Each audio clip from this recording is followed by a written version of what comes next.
The following is a presentation of The Day.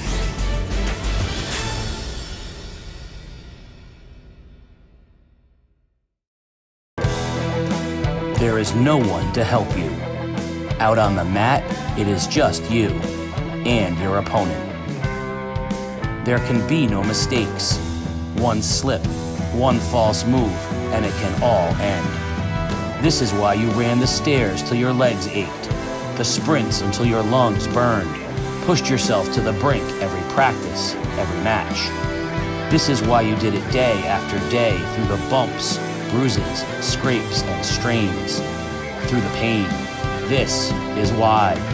The chance at a championship, to prove you are the best. It can be a lonely place, or a sanctuary, the place where dreams come true, or nightmares are realized. There are two of you left, but there can be only one.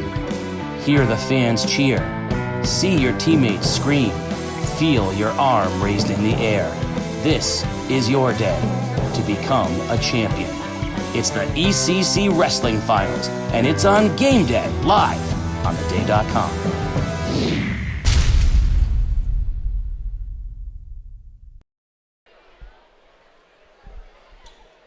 It is the first of the championships in the ECC in a hot gymnasium at Killingly High School. It is the ECC Wrestling Championships, where soon young men and possibly our first woman will be crowned ECC champions. All the action is going to be brought to you by Game Day. Game Day brought to you by Waterford Dental Health. All that's good begins with a smile, and at Waterford Dental Health, your smile is our top priority. Our entire team dedicated to providing you with the personalized dental care you deserve. Visit waterforddentalhealth.com. The ECC Championships are brought to you today by Sadie's Family Trees. Local, family-owned, specializing in hazardous tree removal. These small business owners are also loyal supporters of wrestling and members of the wrestling community, and they would like to wish all the competitors today good luck and congratulations. Go to SaddieFamilyTrees.com or dial them up at 860-405-4134. Thank you to Saddie Family Trees for sponsoring the ECC Championships. Casey O'Neill, along with the eye candy of ECC Wrestling, CJ Saddie. I love it. It's so good to see you. One of my favorite days, man. One of my favorite days. This is it's like Christmas for me. You know, we've done this now for a few years, and the one thing that holds true is the storylines on a day like today get you buzzing, whether it's the potential first female ECC champion, as many as 6 undefeated wrestlers, or to our nightcap tonight between the definition of Titan versus Titan. I'm not going to tell you who it is yet. We're going to tease that one, but a lot of storylines today in this championship. Absolutely. A lot of returning finalists and returning champs as well. And so there's going to be opportunities for people to make their mark as multiple-time champions, others trying to overcome losses in last year's finals. And this year, we have a new face, not a new face to you, but a new face in the location that he is.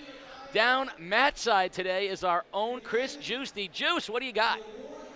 KCCJ, such a pleasure to be from the sideline to Matt's side here for the ECC Wrestling Championships. The adrenaline feels a lot the same as when you're in the gymnasium for basketball. Can't wait to see some of these wrestlers in action, as you alluded to. It's going to be some great matchups tonight, and I'll be there with the post-match interviews. Can't wait. Thank you, Juice. Now, let's get updated as to where we are in the team standings. And as you can see there, CJ, with Killingly not only with a 25-point lead, but 7 participants in championship bouts. Unofficially, they're your ECC champions. I mean, I think there are people that could do the math and determine it, but it's, I think, a virtual impossibility. Quite possibly. Yeah, I'd say it. And it's unfortunate because we'd love to see those real tight matchups, especially in the finals where, you know, we could see a team like NFA come from behind with the right mixture of pins and losses from team or another, but yeah, looks like Killingly's number one.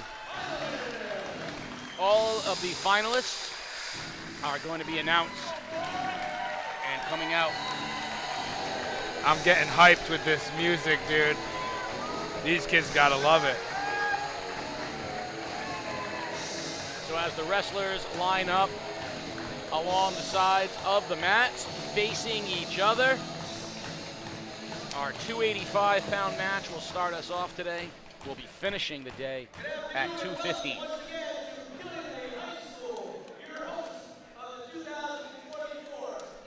A lot of maroon out there. A lot of maroon. You saw 7 Killingly high school finalists. They are sort of not only heads and tails ahead here in the championships, but they've been the best team all year long. The program in great shape right now. But even within their level of dominance, you've got, Junior Brady Zadora, who's a returning champion, who's 43-0. You've got, a kid like Soren Reef, who is 32-0, won the championship 2 years ago, was out last year with an injury. So there are kids coming back who are not only part of this great championship Killingly team, but are individually undefeated, looking for a championship to cap off, the perfect ECC season. And as you know better than anybody, this is just step one in a longer road to, class championships, open championships, and for some of these kids, a shot at New England championships and more. Postseason here. That's what these kids work all year for. Some of these kids have wrestled 45 matches already, and they got 10 to 20 left, and it gets real serious this time of year. For many of the competitors, it's their first final or their first real chance to win. And this is where they're happy to be. For others, like you said, this is just the first of their postseason run. For some of these kids who are ranked in New England, their eyes are on New England championships. And one of the things I've always found fascinating is that some of our kids win their class championship, but not their ECC championship because they're wrestling against guys in bigger classes or lower classes. We've had kids who don't win their class but win the open, and we've got kids who go to the New Englands and do better at New Englands and win New Englands having not done as well. So you've been in those situations. Talk a little bit about just the differences between your class, the open, and then moving on to something as big as the New Englands. Yeah, so you got your conferences, and obviously this is the local. Everybody in this room knows each other. We're such a small, tight-knit group. And then after that, you move on to classes, Class S, Class M, L, or Double L. Top 4 from there go on to the State Open. The State Open is the real state championship because, there's 4 class championships, but there's only 1 open championship. And then if you're top 6, I believe, depending on what state you're from, I think Connecticut's up to top 6, you head on to New England's. And then if you win New England's, 5 or 6 states you've been the state champion of, so that's pretty impressive. So it's a long, hard battle of weekends. Every Friday night and every Saturday, you are in a gym. Now you hear the term, nationals as well. What does a New England championship do when you think about, on a national level? And where I'm going with this is, I know that there are states where wrestling is like, it's like football in Texas. It's a religion beyond anything we can even imagine. So, in your experience, the best of our local guys who have gone on, won New Englands and things like that, where does that put them, on a national scale? I don't want to rag on New England, but nowhere. Honestly, no. Massachusetts and Connecticut especially really put out good wrestlers every year. Not to hate on the other states because they also have great wrestlers too. But when you start talking about the best wrestling in the whole nation, you got to get outside of New England, go a little more south. You get into New York, New Jersey, and Pennsylvania, and those are, I'd say, top 3. And if you think about it, you just keep heading out that way. You got Iowa, you got Illinois. It's serious. It really is. I always think of Iowa as like, the wrestling, because growing up, when amateur wrestling was broadcast on ESPN, and before we exploded, there was people forget back in the start of ESPN, they covered amateur wrestling a lot, and I felt like there was Iowa was in it all the time, and I remember thinking to myself, I didn't think there were that many people in Iowa, let alone enough to be, to have this many champions. But you're right, as we, just like Texas and Georgia and Louisiana, you think football. When you think wrestling, there are states that come to mind. If there was a state that for you, like when you think the state of wrestling in the country, what state jumps out for you? Yeah, well, that's tough. I would say between New Jersey and Pennsylvania, and Pennsylvania, PSU at the national level. You got Cale Sanderson coaching there, and they're pulling a Killingly here at the ECCs on the national level. It used to be Iowa, with first with Gable, then the Brands brothers, but now it's really all about Penn State. They're announcing our finalists now. We'll take you through some of the matches, and one of the things we have this year that we're very pleased is we have the ability to throw some graphics up. So let's take a quick look at some of the graphics that are going to be available to us as we go. You saw earlier, and we will show it to you again, we will be able to track the overall team standings. So when a match is finished, we will be able to refresh after a few matches, and you see there from 1 to 10. Another really interesting graphic that we will have, and we will show you the 285-pound match, because that's our first one, is the road they've taken to the finals. So you see Killingly's Anthony Oates and Lyman Memorial Wyndham Tech's Timothy Brault, and how they got to the finals. So they are the 1v2, but you can see where they got to the finals and what their road looks like. And how they did it, too, because this is the first time I'm seeing this as well. Looks like Oates had a fall in 55 seconds, and it looks like Brault had a fall in 51 seconds. So both had a first minute pin in their semis, so they're very well rested to, go against each other. Sometimes in these matchups, you're going to see that one guy wrestled all 3 periods, and then the other guy only wrestled 50 seconds.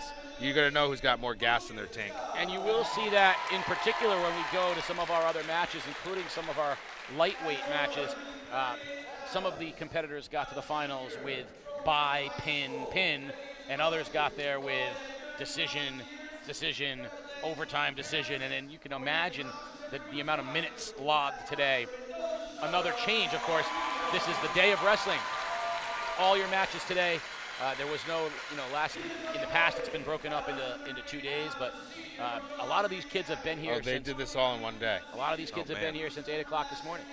We got our own Peter Wappy, who is manning all of our graphics. And Peter, is there any other graphics that we should know about or get up on our screen?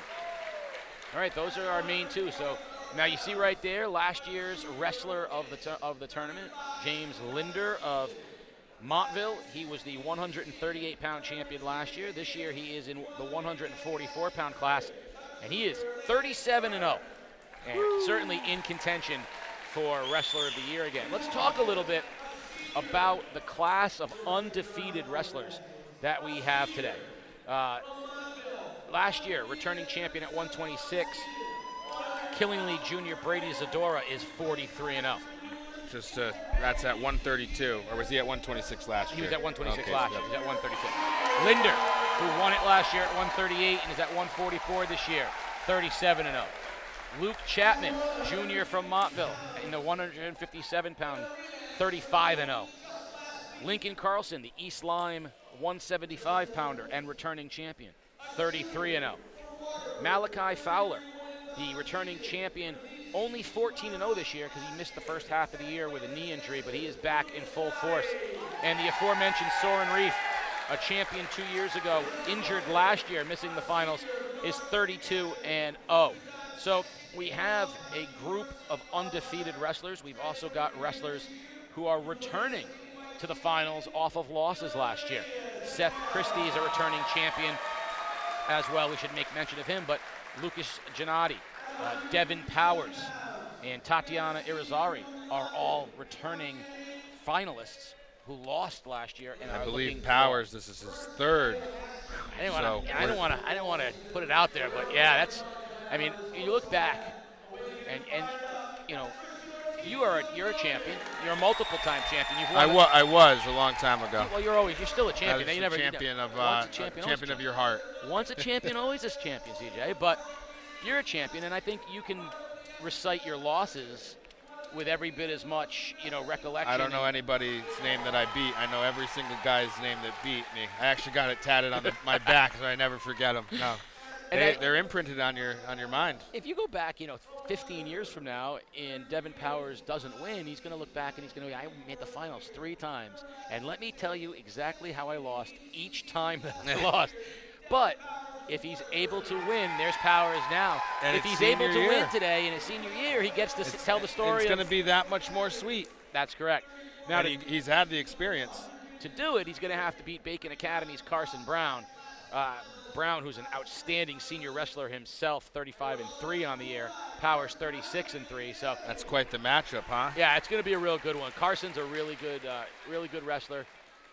Representing Bacon Academy today in the finals. Got a stone cold stare, dude. He just came out of that cross match with no smile. He's just ready. He is focused. He wants it. Yeah, he's definitely locked in. As we get to the last 3 final matchups, we should turn our attention also to another returning champion, Braden Solo from East Lyme. There's another one that is going to be there, and Cooper Light, the Stonington representative in the final, goes up against Lincoln Carlson, another returning champion. Yeah, I remember that name, though, Mr. Light there. I thought I might have seen – we didn't see him in the finals, huh? And he's going to have the task of going up returning champion Lincoln Carlson. That's a tough person to be matched up with. Now, Wyndham's J.C. Diaz, one of the great football players in the ECC. He's coming in at 190 pounds, and he has to go up against another returning champion, Braden Solo of East Lyme. That's going to be a great one as well. So many, and you can look here.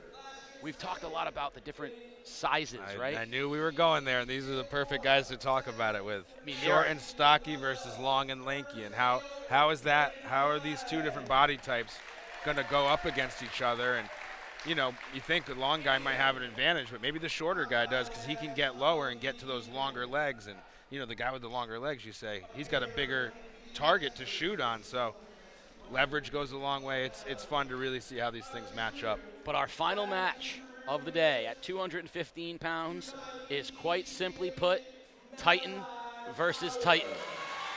2 immovable object in irresistible forces. It is the great defending champion, holding back that smile, undefeated Malachi Fowler of Wyndham, and the 2022 champion, 32-0, undefeated Killingly High School, Soren Reef. We'll talk more about them when their match is up, but these are 2 of the absolute men in the ECC. They know each other on the football field. They are linebackers. They are running backs. They are built for annihilation and demolition, and I am super excited about them.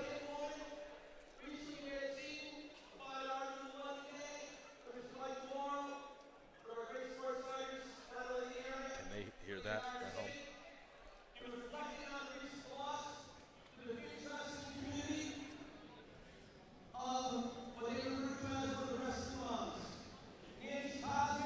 So what they're doing right now is they're talking a little bit about the loss of what we consider to be one of wrestling's first moms. Why don't you talk a little bit about the loss of Miss Cosman? Nancy Cosman was the wife of Mark Cosman, who coached at Fitch for a very, very long time. Mother of Jared Cosman, who is national champion from Fitch High School. They're a wrestling family, and Nancy was just like everybody's mom. When she smiled at you, you thought she was your biggest fan. She just had a glow about her, and we were commenting on what a great job she did setting up the concession room for the coaches and the referees now they're saying all the wrestling moms, acknowledging all the wrestling moms. If you're a wrestling mom, all the wrestling moms are standing up right now. This is a beautiful display. we mentioned how important those wrestling moms are, and we're probably going to touch on that a little bit during our broadcast. Absolutely, we are going to talk about some of the moms, and that says it all right there, because, you know, I think each sport has its own sort of special community. And there are certain sports, you know, the soccer families will talk about traveling and sitting out for 14 hours of tournaments in 40-degree windy rain, and you know, the basketball, you know, families will talk about traveling 6 hours in a hot gym, and you know, the hockey families will talk about getting up at 2 in the morning to, you know, get their 3:30 ice time. And the wrestling community is similar. These guys, all these people know each other. They all share the stories. They all know what it takes to you know, get on the mat, to know they know what it's like for their kids to come home broken and beaten and scarred, and you know, you guys aren't normal. The wrestling community, I love you, but you know, it takes a special kid to be a wrestler. Yeah, and it takes a special mother to be able to put up with that, seeing her baby go out and wrestle. You know, my mom would I'd be beating the snot out of some kid, and she'd be on the side of the mat crying because she thought I was gonna get hurt. It's like, look at the score. Come on, Ma.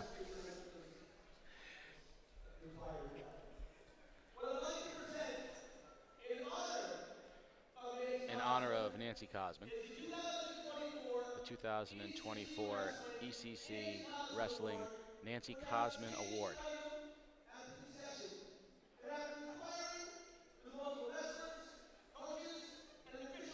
So that'll be given out today. Buffalo chicken mac and cheese just been awarded. Yeah. Hey, we're going to have to sample that to see if they're right about those boats.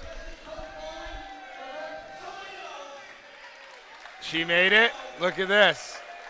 The Buffalo mac and cheese. In honor of Nancy Cosman, and what a great job she did as running the concession, they have voted the first annual Nancy Cosman Award is going to this young lady who made a phenomenal Buffalo chicken mac and cheese. Yeah. Oh man, now I'm really sweating over here. I'm not gonna lie to you. I think that the Buffalo chicken mac and cheese is might have replaced some of our, you know, the jelly rolls and the various. By the way, jelly roll has been ruined for me forever by the. Nothing like a good jelly roll. Hey, I just hope that if anyone out there from Killingly's concession stand is listening to this, be sure to bring us over some of that Buffalo chicken mac and cheese next year, because you know, Nancy Cosman kept me and him fed, and that's why we look the way we look. National anthem, and then we will be ready to go.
The formalities are aside.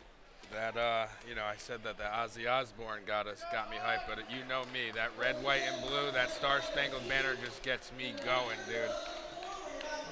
Our first match up of the day will start with the Biggins at 285 pounds. Let's take a quick look again how they got here to the final. Anthony Oates of Killingly High School and Lyman Memorial's Timothy Brault.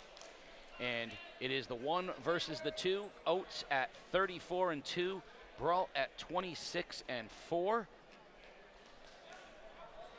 Brault was 6th in Class M as a sophomore, and he has an uphill battle against Oates, who, quite frankly, just wants to thank his family and friends for all the training goodies and the cookies. That definitely says and the coaches on No, there, I didn't see not any and coaches. the cookies. I didn't see any. I saw cookies. I didn't see coaches. No, Oh, he wants to man. thank his coaches. So That's the class act right there. I love it. Of course, you want to thank him. Now, Oates is a specimen physically as well at 285, athletic, and the favorite, if you will. And we're going to see. I always like when the big guys wrestle to check out the stamina and whether they're comfortable on the ground. Big takedown there. Blast by double, Oates. beautiful. Out of bounds, lets him back up. We get the one. So Are we Oates neutral? Up, Oates up with a 2-0 there after the takedown, and We're that going to was see if they gave the escape. Yeah, they gave the did. escape. All right, so 2-1. 2-1, good call. But that was, I think Oates has to feel good about the early takedown. That was a hell of a blast double. I think I might see a couple more when we're all through with this.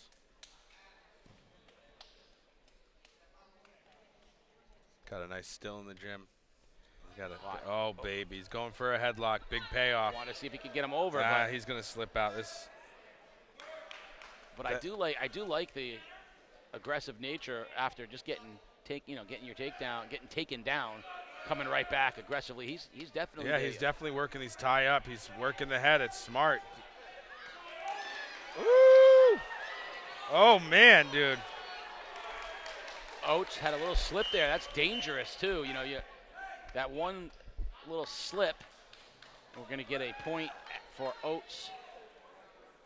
Handlock. No, we couldn't have a hand lock, so what we're would it be? neutral. What is that?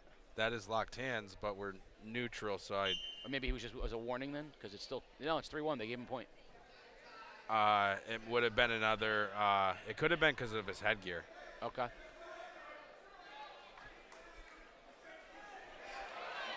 There's the slip on his back. Right to his back. This kid's fighting off his back, though. I got to give it to Brault. He's in Oates trouble, is trying though. to set him up. Yeah. Man, he's still up. He's in still trouble. up. That's it, There's baby. the pin. There's our first ECC Oh! champion. Oh, look at the big man. Let's go. This place is they're getting a little more excited now. What a Look way at to the big start man. this. This guy just Anthony got us Oates. excited. 285-pound champion Anthony Oates, and he's going to be down talking to our own Chris Juicy. Juice. Anthony, impressive. Quick work and the backflip. How does it feel? Feels good. Last year I came off an ankle injury. Only was able to wrestle ECCs in states and state opens. Coach told me I got to come back, work harder. Came back, work harder, and I'm here now.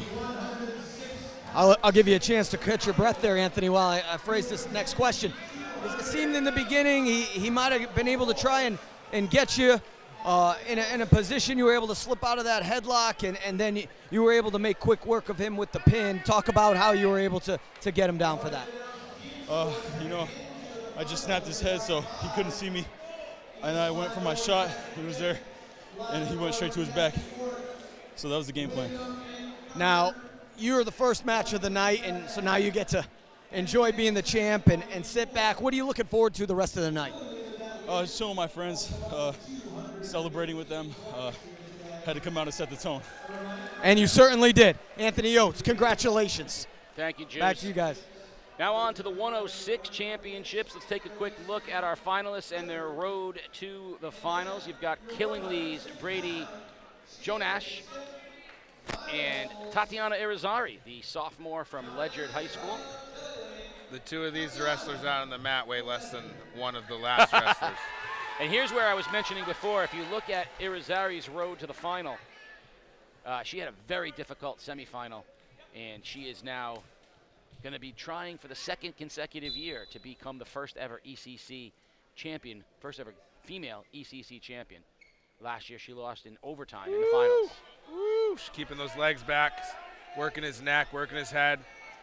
And we hear you. Good head control, staying on the throat, stopping him, keeping his arms away from her legs. She's going to work to spin behind to secure that takedown. So we went from 285 pounds to 106 pounds. And let's just talk stylistically. What typically do you see from the lightweights that you know, what is typical of these 106, 113s, the people from down this area? Lightweights are going to be faster. Obviously, they're smaller. And I like to think you see a lot more top and bottom wrestling, a lot more things going on. When you got the bigger guys, a lot less goes on the mat, it seems.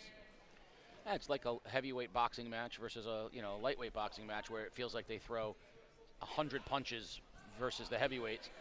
But that one heavyweight punch hits a whole different way. Which we saw with Oates in the quick pin.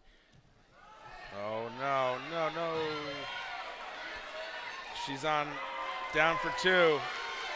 Now we saw last year, very good from the mat, escaping. Let's see. 2-0, Brady Janash. Nice little takedown. Working a 2-on-1. Janash is 40-3 on the year as a freshman. And that's another thing. Typically, when you see the lower weight classes, you get freshman wrestlers because you don't get a lot of 106 pounds as you mature through high school, which is why Irizarry is interesting because she's likely to maintain for 4 years down at this weight class. She's only a sophomore, and you're going to be constantly wrestling probably freshmen and sophomores at that age, at that weight range. I think we're going to be seeing big things from Tati Irizarry in years to come. Last year as a freshman, she had a great overtime experience in her loss. This year, back in the finals. And for a freshman, Brady Janash, 40-3. He's not likely to stay, at the 106 pounds. So that's a great start to get off to a final in his freshman year. I would agree.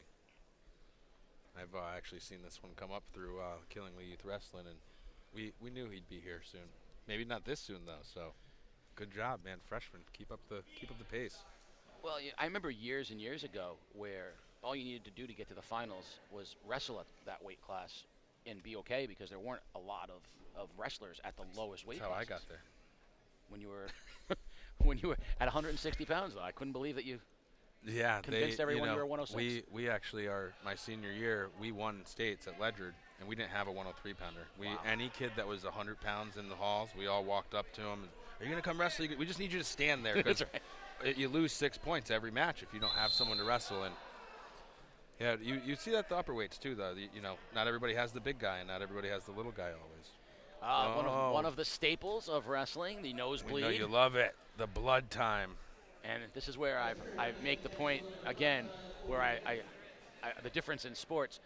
And our own Chris Giusti as a basketball guy, and Juice, when a drop of blood hits the floor, one singular drop.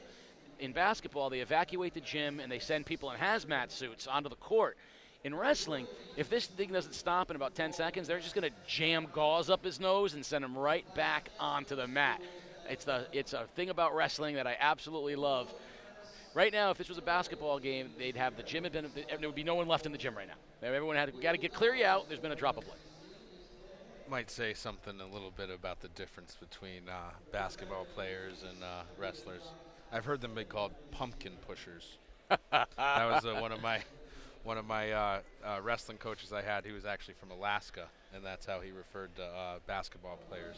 Pumpkin pushers. Pumpkin pushers. Obviously, we have a little more respect for the pumpkin pushers here in the state of Connecticut. But he, of course, grew up wrestling polar bears, so he gets to say whatever he wants.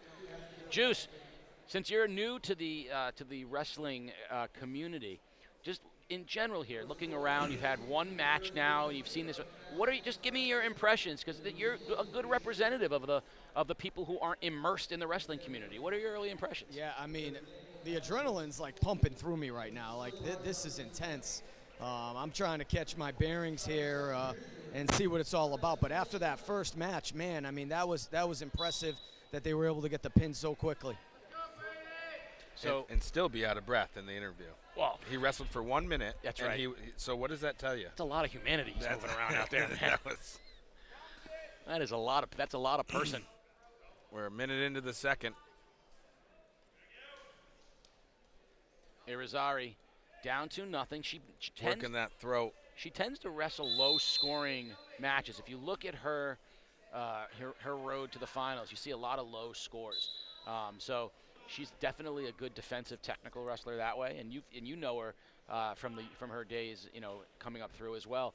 What can you talk about stylistically? Why is she so good at keeping the points down? I mean, good wrestlers are good at defense, and in wrestling there's a fine line between defense and stalling, and a good wrestler knows how to tiptoe that line.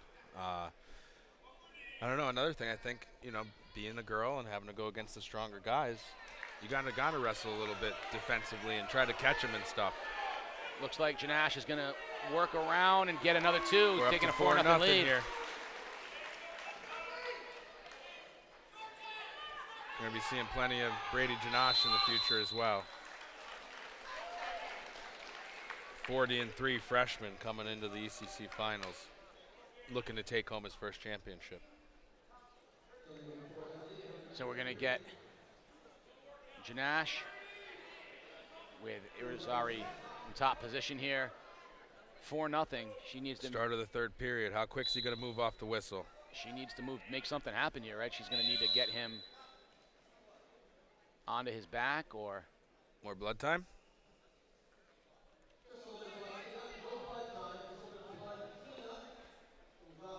Oh, it's not blood time, it's cleanup time.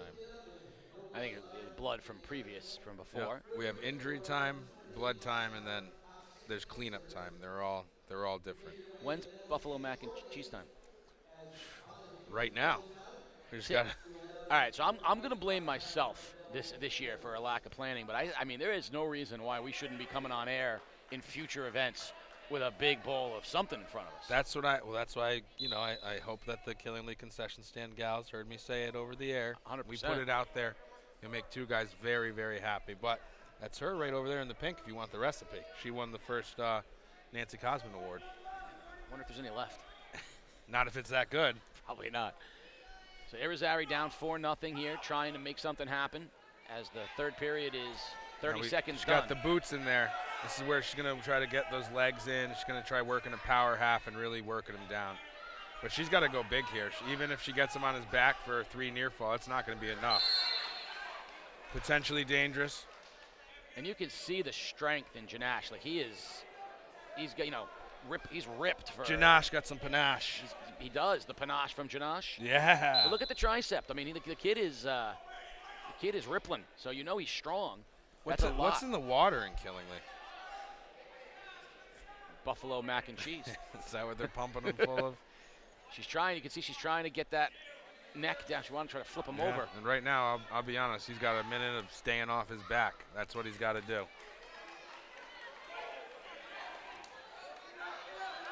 And he's got the one escape. It's now a 5-point lead. She needs to throw him from the feet to the back and hold him there for 5 seconds for that 3 near fall 2 takedown just to tie it up. So uphill climb here for for Irizarry. Go big or go home. He's in on the shot. Look at the strength.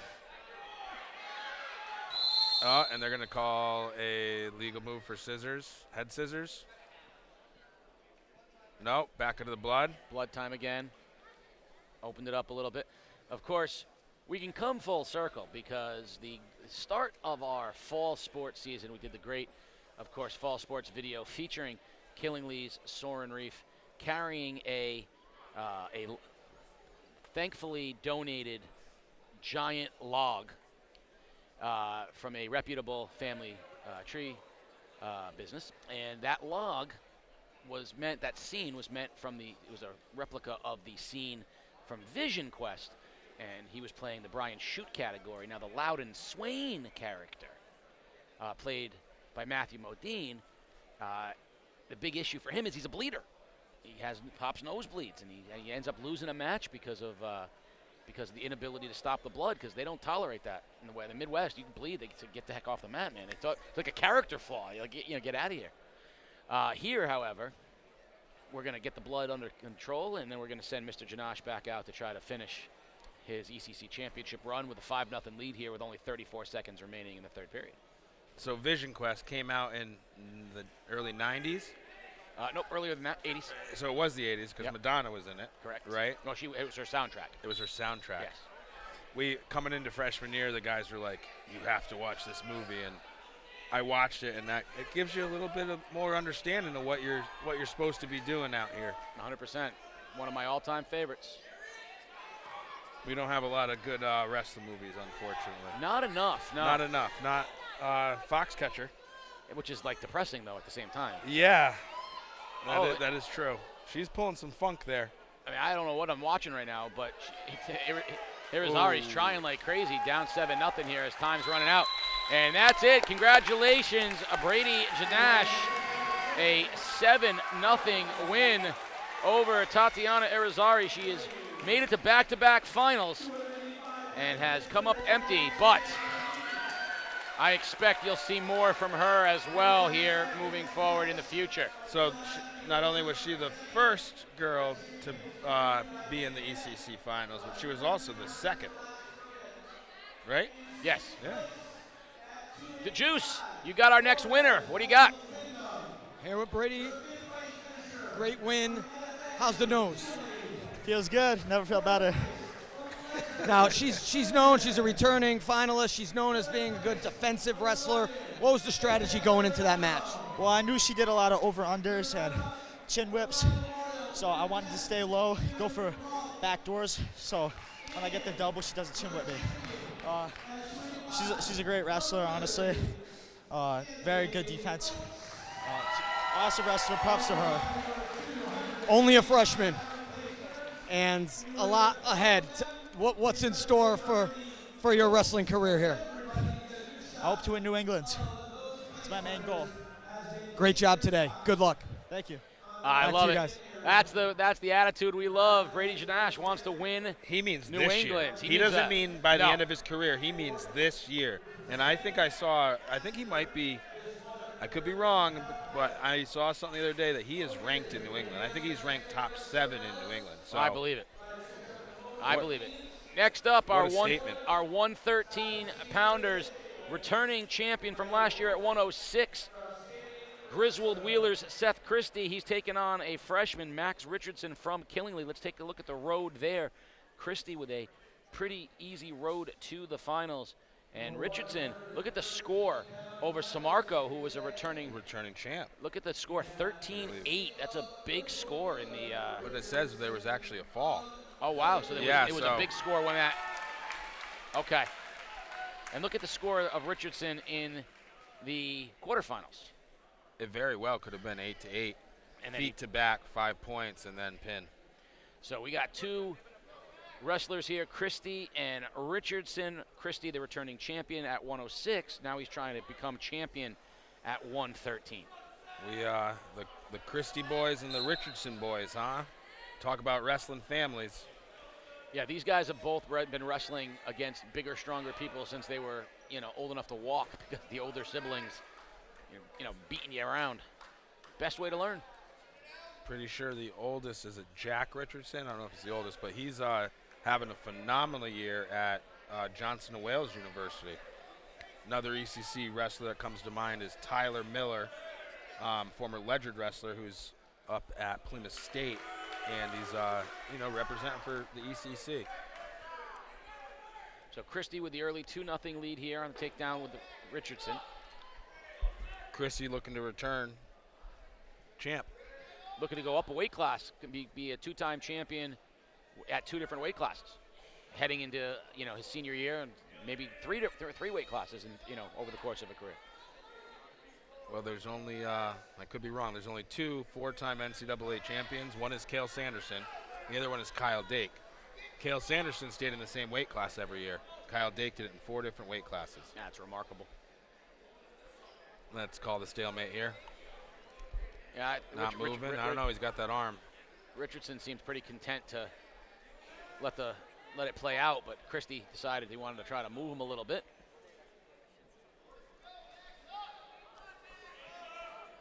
We got the lead ref on this match is Dave Paquette. Got to give him a shout out again. New England champion wrestler from Ledyard.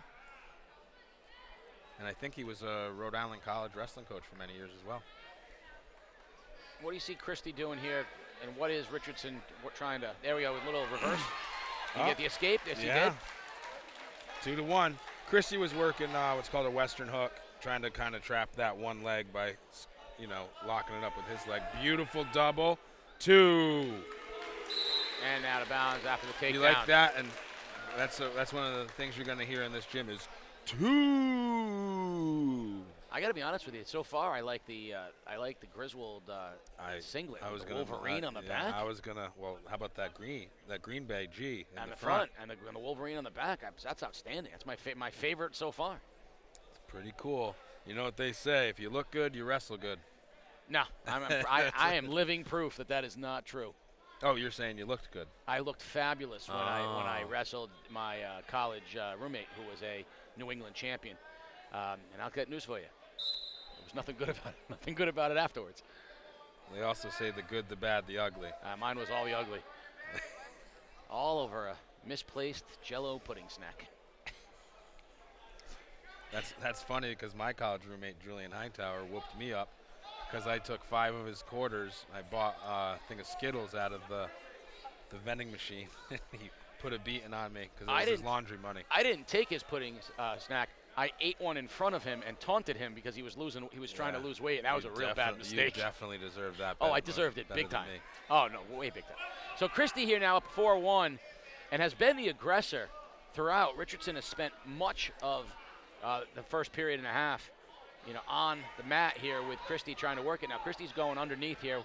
Talk about what you're seeing. Well, I wanted to say that Max Richardson's only a freshman in the finals, wrestling very well against a returning champion. And, oh, man, I might have said that right in time. Yeah. We just got the 2, and he almost got backs there. No backs, though. But that definitely makes this a closer match. Sure, 4-3, gets him right within striking distance now. A simple takedown, a revert, if he could ever get him on his back, which he's working right now. Oh, he's working. These Killingly kids don't mess around on the mat, that's for sure. All right, so 4-3 with 35 seconds remaining in the second period. And who do we have as choice in the third? That's important information. Yeah, so Christie is going to be down. Richardson will have, let's see now, Christie shows what he did. He's going to try for that quick pop-up. He's moving. He moved off the mat. A lot of guys go up. Other guys just go down until like a clean. Oh, man. Suicide cradle, ladies and gentlemen. And that's that back points that we're talking about. Christie's in trouble. Yeah, it's going to be tough to get the pin here with the way his body is positioned. I see Christie's got his shoulder off the mat. I don't see the pin happening unless he readjusts himself. Not with 10 seconds, but the back points are going to be interesting here. Richardson readjusted it. Christie's in trouble again. 2 seconds, 1. He survives, but look at the points that Richardson's going to rack up. Wind out of his sails. And put some wind in the sails into Mr. Richardson, who's been down all match. Yeah, Richardson's going to jump up here. He's going to be on top now. We're looking for some backs. All right, here we are, 6-4. So 6-4 Richardson. I love it, the suicide cradle. But I wasn't paying attention to the score. I thought the score was going to be a lot different. We just need a takedown out of Seth Christie to get this match tied up. He's looking if he can spin around here. He's going to have one. Oh, he's got to get behind, and that's 2, and we are tied up. He's going to say let him up. Give him the 1 and get the takedown. Then he'll take the lead. Better hope you get that takedown, though. He got right back on him, though. He thinks he's better. Well, he's had the majority of success with the takedowns. He's had 3, so this is an opportunity here. He thinks that's where he's, dominant. Yeah, I would agree. And he goes for the single leg. We got a nice whizzer out of Mr. Richardson. And Christie's taking. He's got to pop his head out. That was 2. And he's back on top. Throw in that half and get them backs. All right, here we are. Certainly the most entertaining match we've had so far as back and forth. But now he's got to hold him down for a minute, and if he doesn't, Richardson gets that escape, and we're tied up again. You almost got to wonder if he would consider letting him up. tied at 8, knowing how well he's been able to take him down. At this point, I would ride it, but you got to listen to what your coaches say. 50 seconds, that is a long time. I mean, that's a long time in any athletic, but this is. But you can either do that, or you can have 50 seconds of being on top and winning by 1, or you got to put in more work if you give them that 1. It also depends on how dangerous the bottom wrestler is. A lot of really good wrestlers will catch you from bottom, get that reversal right to back points. That's what, that was one of the things I was better at. Wrestling, being able to score from the bottom position to their back. Yeah, I think people think the bottom position is such a disadvantage. They think of it as a defensive position, Correct. but you can be very offensive. 30 seconds remaining here in the Hanging match. on, hanging on. Does Mac Richardson want to get this escape? You got 20 seconds to get up and out if you want this championship. And we have the locked hands call out of Seth Christie, the same locked hands call we had last year. So they're going to award a point here. Yes, they are. And we're going to be tied at 8. So effectively, the same as an escape. He's got 13 seconds now for that attempted I'm calling takedown. it right now. Unless Max Richardson explodes off the mat, Christie's going to stop him. We're going into overtime. Oh, we're supposed to have a point up there? Yeah, Should okay. be 8-8, yep. Goes for maybe backs. All right. 8 seconds, under 5 seconds here OT, remaining. baby, OT. Oh, he got him over. Can he hold it on? Locked hands again? No, don't do it. No, he was on his back. He was on his back. No, he's what I saw is that when he went for that locked hands, that he was on his back. There's no way you can make that call right now. There's no way. The clock was running out. I mean, we were at zeros. Go to overtime. Let the wrestlers decide this match. Let him wrestle for it. He was on his back, man. Oh, man. I don't want to get in trouble. I love my officials. I'm just telling you what I'm seeing from the sidelines here, folks. Well, they're going to talk it over right now. As of right now, it's Bob Woods 8-8, is out here. And we want to go to overtime. Overtime. Overtime. You see the wrestling community wants overtime. This is the only way to decide it. Oh, no. Oh, no. Okay, overtime. 1 more minute. That one was for 1 more minute. We're tied at 8 here in the Bowen is not 113. happy about that. Let's let the wrestlers decide it, not some rules. Especially with the clock hitting 0. I mean, If you want to be the champion, you got to do it right now. Doesn't matter what happened in those first 3 minutes. We're in overtime, baby. Christie has been the better of the two from this position. He has got the majority of his points through takedowns. He's also been in this position, overtime in the ECC finals before. That is correct, and he won Oh, it. man. Tried a little duck under. Oh, right to a double He's and a got lift. No, he hasn't got him yet. He's got to hold on to it. Baby. We're scrambling here. This is what I'm talking about. This place is electric. Richardson, what a great job. That's 2. That's 2, folks. That's 2. That's 2. That's 2. Not yet. He's got that in. That's 2. We're down to 10 seconds. That's 2. And he there's 2 for now Christie. that's 2. I don't know. I guess I'm not up on the rules there, but I thought that inside, maybe I think he has to get under both arms. He was only under one. I'm gonna trust that Dave Paquette made the right call there. Seth Christie has won his 2nd consecutive ECC Championship. 106 last year, 113 this year, both in overtime. The kid knows how to win in overtime 2 years in a row, and he is with our own Chris Giusti. Seth Christie. It took overtime, but you got it done. Yeah, I did. Oh, man, that sucks, but at least I got it. Oh, it feels nice, you know. You got the early lead, had a couple of takedowns early. Talk about the grit that it took to get it into the overtime period. Just had to stay focused, you know. Just knew once I got that 2, it's over. So that was my main goal. Anytime match, you know. Just trying to get there and finish it. You won last year, you won this year. What's next for Seth Christie? Hopefully win states. Yeah, just do better than last year. That's my goal. Congratulations. Back to you guys. Thank you, Juice. What a great match at 113. It's time to tick it up a notch, go to 120. Hunter Sanchez, Lyman Memorial, Wyndham Tech, the 1 seed. Ian Cathell of Killingly is in the finals as the number 2 seed. CJ, let's take a look at how they got there. Mr. Sanchez with a nice, he got another fall, 9-0, got a pin, and let's see, Ian got there, a nice 8-4 decision. And prior to that, he had a fall. So Sanchez has gotten here with 2 pins to get to the finals. And he is the favorite. He was in the finals last year, did not get it done. And so this year he's looking to overcome last year's loss and become the champion. And yes, another Killingly wrestler, this time a senior, a battle of seniors here in the final.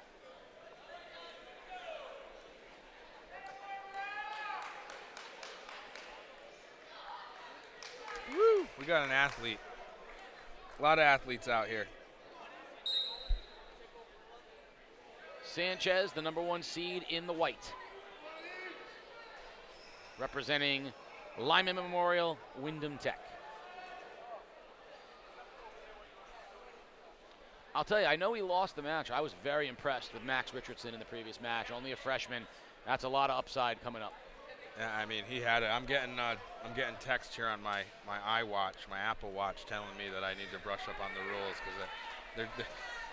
because the what is it? The peanut gallery is letting me know. Got a takedown. They were letting you know that that was not 2. That should not have been 2 awarded. You know, like I said, maybe I have to brush up on the rules. And again, you know, you can only call what you see. And there's different angles, and that's why you have mat refs. Nice reversal. There's 2. We're tied up here as Sanchez.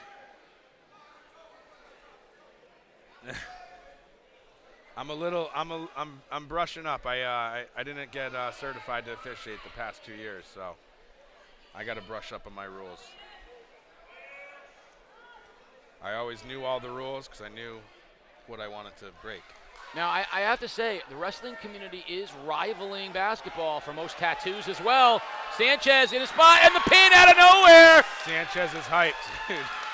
Hunter Sanchez, after a defeat in last year's finals, comes through with the pin at 120 pounds. The victory. Not going to see many goatee mustache combos out here in the finals either. What a job by Hunter Sanchez. The pin out of nowhere after last year's disappointment. He's your ECC champion. All right, here with Hunter Sanchez. Last year you were a finalist. Fell behind early, but came out and got the pin. How does it feel? Pretty good. I don't know what else to say. It's great to win. You're a senior, so you must have put tons of hard work into it. Talk about the sacrifices and the hard work you put in to make it in a championship season. You know, all summer, all fall, all winter, I've been working hard trying to get better at wrestling, but I didn't put all that work in just to come here. I got bigger things in mind. What do you got in mind? State championships, college wrestling, the whole 9 yards. Awesome. Congratulations, Hunter. Thank you, sir. Back to you guys. Great job, Hunter Sanchez. Bigger things to come. It's time to move on to our 126-pound final. Jackson Sorrell of NFA is versus Mason Canetti, the Killingly 1 versus 3. Let's take a look at the road to the finals. A majority decision for Canetti, a decision for Sorrell in the semifinals. And these two guys have had tough roads getting to the finals. They have been doing a lot of wrestling. Canetti here had a major decision, 16-8 though in the semis, and I know that Crater, was he not a finalist? The 4 seed there. I know some of his family members from Ledyard were good wrestlers, and actually I think one of his uncles even refs. I don't see him here, but Mike Graff from Ledyard. So Sorrell is the 1 seed. Kennedy the 3 seed. Kennedy in red.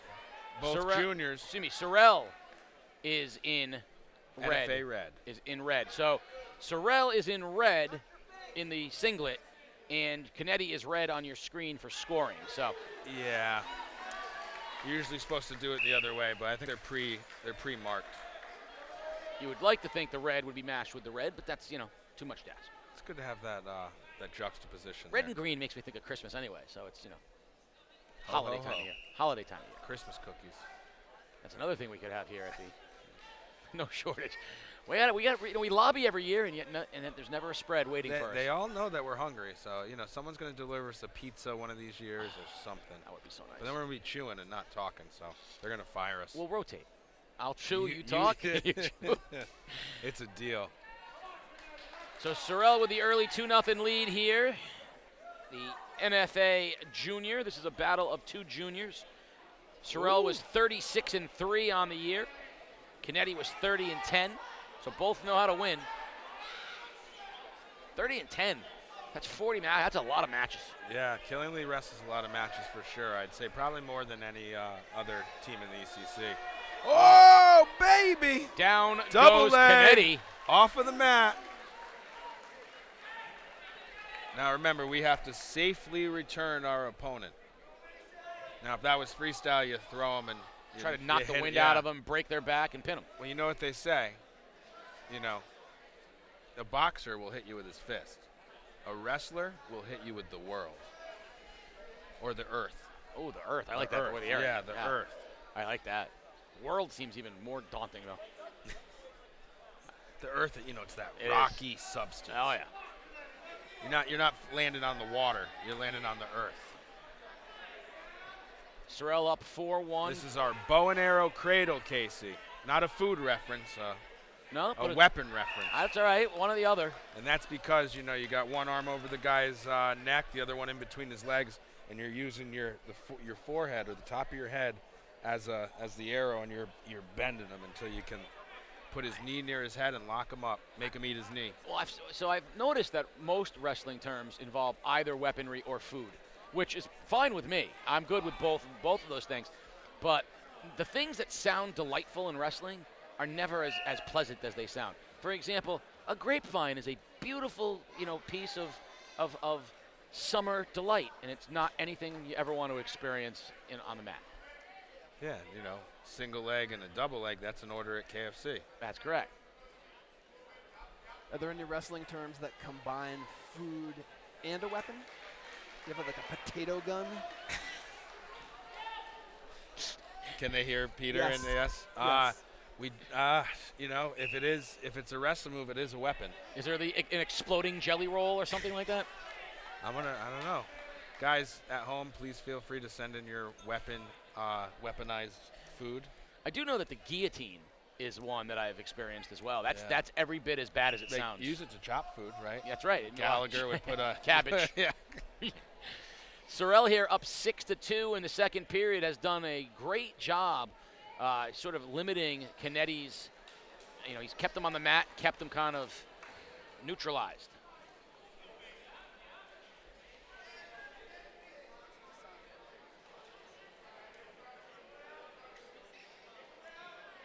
Now, what is Kennedy's options here? Down 6-2.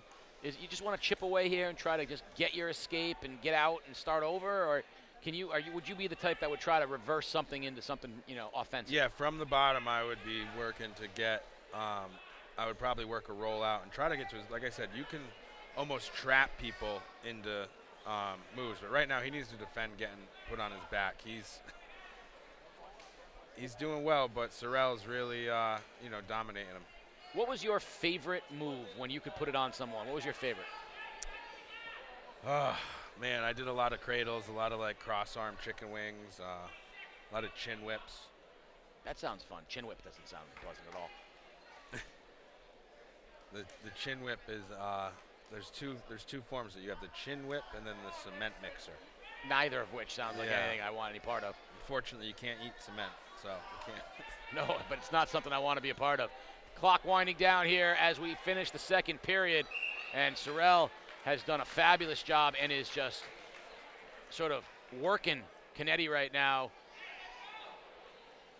I don't know, CJ. I think I've seen some wrestlers that I would believe they could eat cement. Eat rocks. Yeah. Yeah, I'm gonna say, I'll be the first to say, I think Malachi Fowler could eat cement. I'm gonna say it right here. The kid looks like he could turn a granite slab into a bunch of pebbles. We had Josh Diekman, local MMA fighter, help us with our youth wrestling team, and the kid, I don't know how, a rumor started with the kids that he chewed on tires or something. Speaking of local MMA, our own Mike Dexter in the crowd tonight, one of my longtime friends, Dex, who I have seen chew on people like they were rocks. Yeah, he's one of them, yeah. And, well, you got to also mention fighting out of his gym in Groton is Billy Goff, who is a Montville coach. That's correct.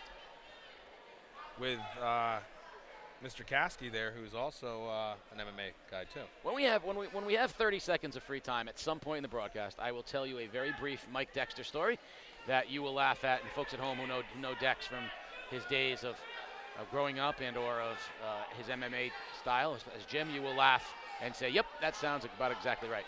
Sorrell doing such a fabulous job here. He's going to get 2 more. He's going to go up 8-2. And I would say of all the matches we've seen so far, this is sort of the most controlled, disciplined win of what we've seen so far. Yeah, two styles are just matching up well. We've had a lot of pins so far. And 2 out of 4. Yeah. But that Seth Christie versus Max Richardson match, I'd say, was my favorite so far. Just as far as the overtime and close match, and that's what we really want to see. Well, you had 2 pins in the first period. Janash really did a thorough job beating Tatiana Irizarry, and then the Christie match was fabulous, back and forth with Richardson. This one's been kind of just a very methodical win for Sorrell as we're ticking down 3 seconds and remaining. You don't have to be flashy to take that win, you know? You just wrestle tough, stick to your basics, and you'll get there like he did. So your 126-pound ECC champion, Jackson Sorrell of Norwich Free Academy. Congratulations to Jackson with an 8-2 decision over Mason Canetti of Killingly. Well done for the junior, and he is with our own Chris Giusti. Juice. Here with Jackson Sorrell, you got a lead early and just kind of methodically got the victory. Talk about the game plan. Well, the game plan today was just to stick to my shots, try to be decently aggressive, and when I can look for it, ride heavy, and maybe get a pin. But he was tough on bottom. I worked his feet, got my takedowns. That was the plan. What's going through your mind in terms of the emotions, all the hard work that's gone into this season? ECC champ, how does that sound? Feels pretty good. I just want to thank God for that. It's a blessing, really. Thank you. What's next for Jackson this season? Looking for a good run at states. Definitely looking to win my class, and then look to place really high in opens. Congratulations. Back to you. Thank you, Juice.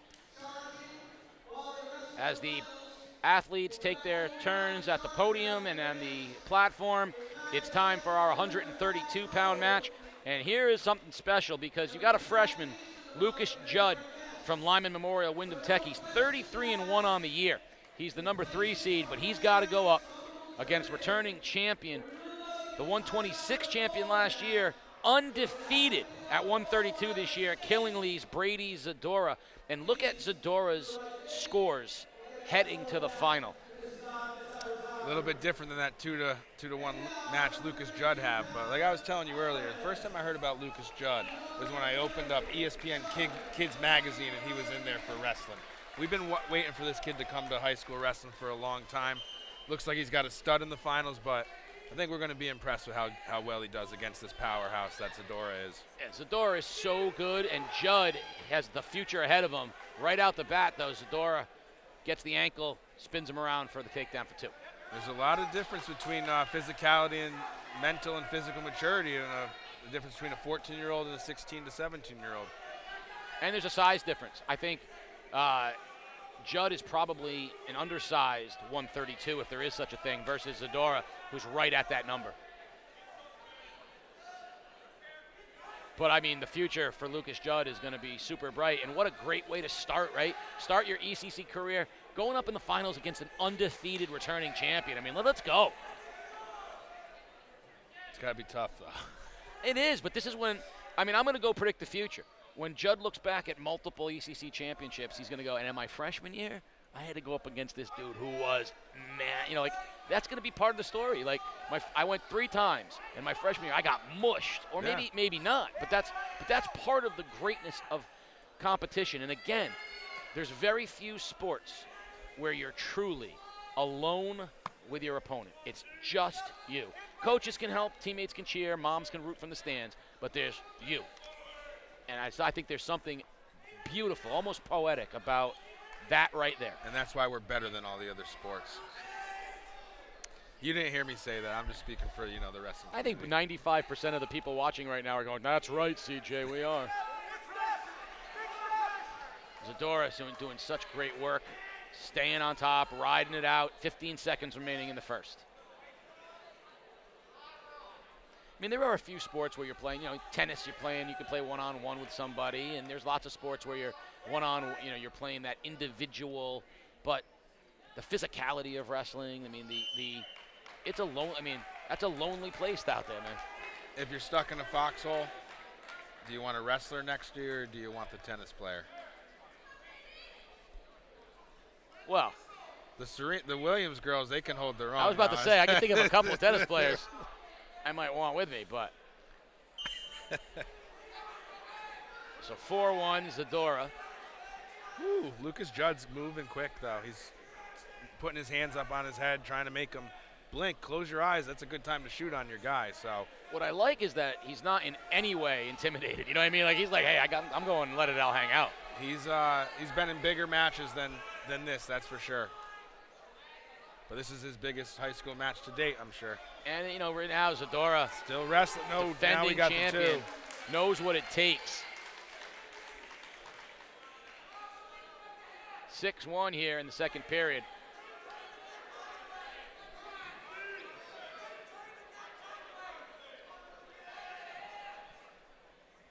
Judd trying his best, but Zadora very confident.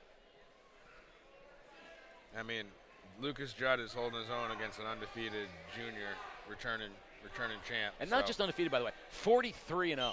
Yeah, that's a little bit different than 10-0, right? And 43-0 means when you break the 40 mark in matches, you know, before you even hit, I mean, a guy like Zadora could wrestle 70 matches this year, right? I mean, it's. Yeah, thinking back, and we had a big schedule. We usually finish with 40 to 50 matches by the end of the year. But I think going into states, for scoring, you have to get the most points you can get. You have to have 28 or more wins. So that's at least a benchmark. You want to be seated in the top 4. You got to have at least 28 wins. I mean, he may have another 10, 15 matches left on his plate before the year's out, and you know he'd be close to 60 matches before the year's done. And the more you win, the less you have to wrestle. So. 6-1, Zadora on top right here as we wind down. 20 seconds remaining in the second period. You're watching the ECC Wrestling Championships live on game day. Casey O'Neill and CJ Saddy bringing you all the best wrestling has to offer here in the ECC. And this is our 5th Killingly finalist. We've had 2 champions and 2 not champions. Which Ian Killingly is, and we'll show the team score again after this match. But Killingly running away with it.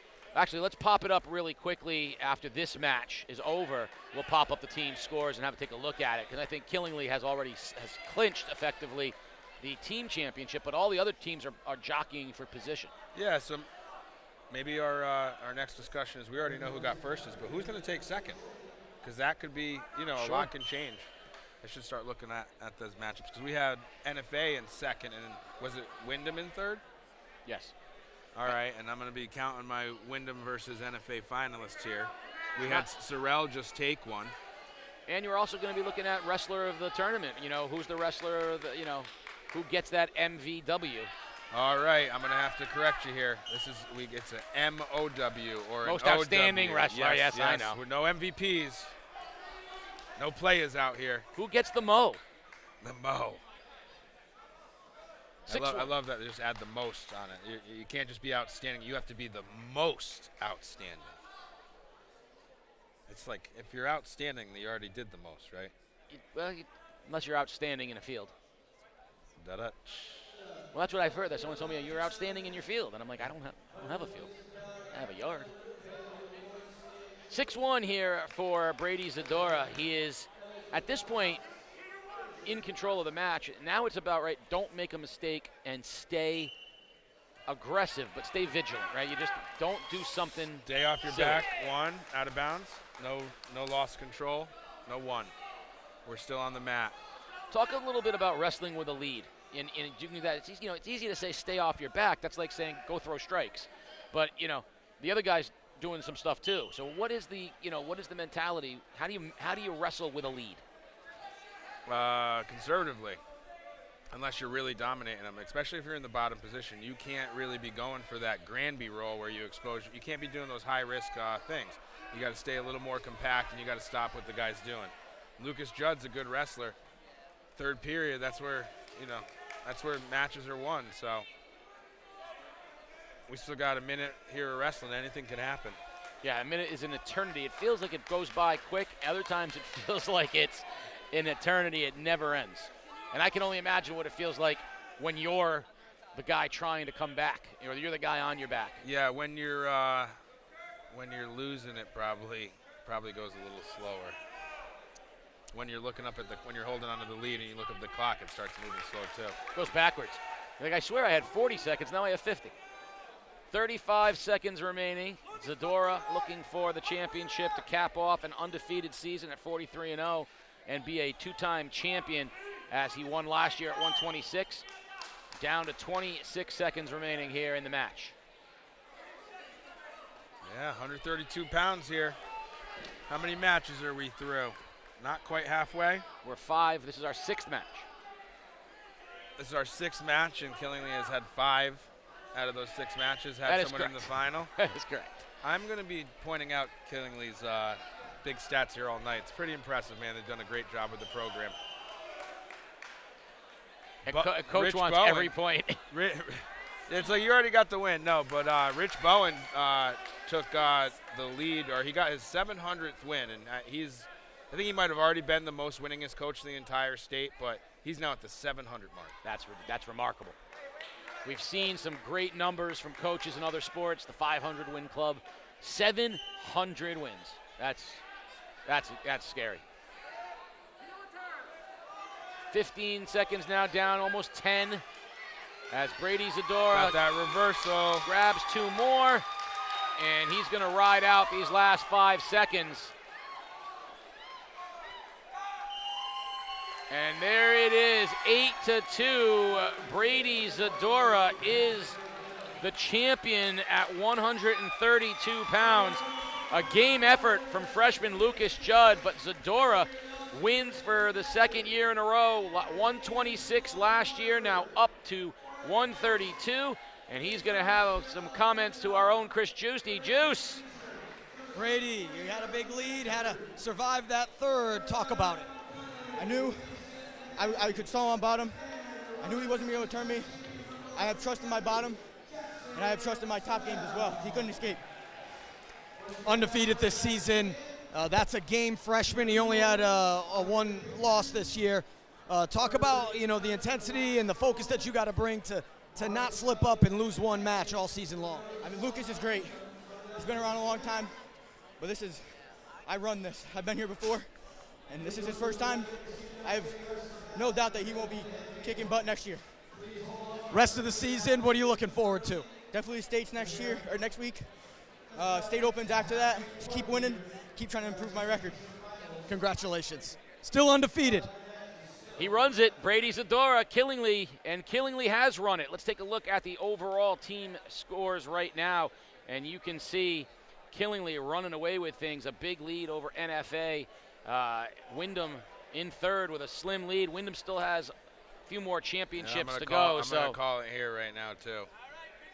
My math serves me correct, and that was not my strong suit in life.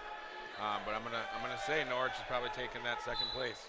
Up next at 138, Dugan Marsh of NFA and Oscar Mendoza Soto of Wyndham. Marsh is the 1. Mendoza Soto is one of the 2 big underdog as far as the upset special. He is the 6th seed rolling here to the finals. Another storied wrestling coach. Pat Risley is in the top 10 of probably most winningest coaches also. Known Riz and the whole Risley family. Of course, one of the great baseball families in Willimantic as well. And you see Marsh has had an easy time of it. That's the spladle. That's the spladle, baby. He got the spladle on the grade 8 this year. It's going to be tough to get the back, though. He's got to get, That's his go-to move. This is not fun. This is almost like a banana split situation where your legs are being pulled apart, and you can imagine how that feels. Now, we know the spladle because he sent in a clip of him getting a pin through that move into our grade 8 this year. Oh, this is Marsh's go-to, and the back points are just now being awarded. 5-0. Once we have someone on their back and we get our back points, they have to get back to their belly before we can be awarded new back points, new near fall. That move, though, looks like it takes the wind right out of you. It feels like it looks. Marsh has got him right back there again. We got a cradle this time. He should be putting that knee in the side of the rib and trying to get him. He's just working some points. We're working up the score before he puts on a final pinning combination to really seal the deal. Working a guillotine right here, man. Oh. Got to play it safe. It's the ref's job here to keep these kids safe. Marsh looks like he's having a good time right now, to be honest with you. He's feeling very confident with an 8-0 lead here in the first period. Got Greg Perry here officiating from the infamous Perry family of Norwich. Big family out there. Actually, his sister Jade Perry was one of the earlier female wrestlers in the state. Marsh looking to get him over again, and there's the end of the first period. A dominant first period performance from Dugan Marsh. Not counting pins, this is the most dominant display of like a technician. He's really working his top moves and getting a lot of pinning combinations. They'll go. We haven't been looking at these too much, huh? Ooh! Little shuck by.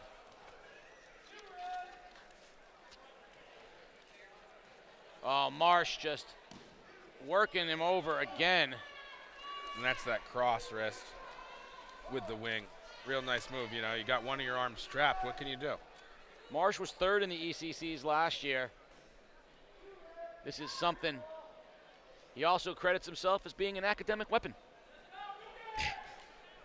Right now, at the 12-0 lead, he is certainly putting on the most decisive show we've seen at this point. He's not just an academic weapon, man. This guy. He's a weapon. Yeah, he's a weapon, and he's using all the weapons in his tool belt. 12-0 lead here, thorough. Is this going to be our first tech, or is he going to really put a pin in he's working a lot of different tilts to get those back points, but you really want to seal the deal. There's certain moves that you're going to use. He's close to the tech fall already, so. One more set of near fall, and that's it. So if he puts him on his back, he needs to keep him there and get the pin. And we're going to get another tilt, and he's not going to get the pin. I mean, he could pull it off, but no, I think that's going to be it. There it is right there. Dugan Marsh. What a dominant performance. Tech fall in the second period to win the 138-pound ECC Championship. From start to finish, Marsh was in control. We saw some athleticism, we saw some strength, we saw some of the coolest moves we've seen thus far. And let's find out what Marsh thinks about his performance with our own Chris Giusti. Dugan, a dominating performance tonight. Talk about the game plan and the strategy.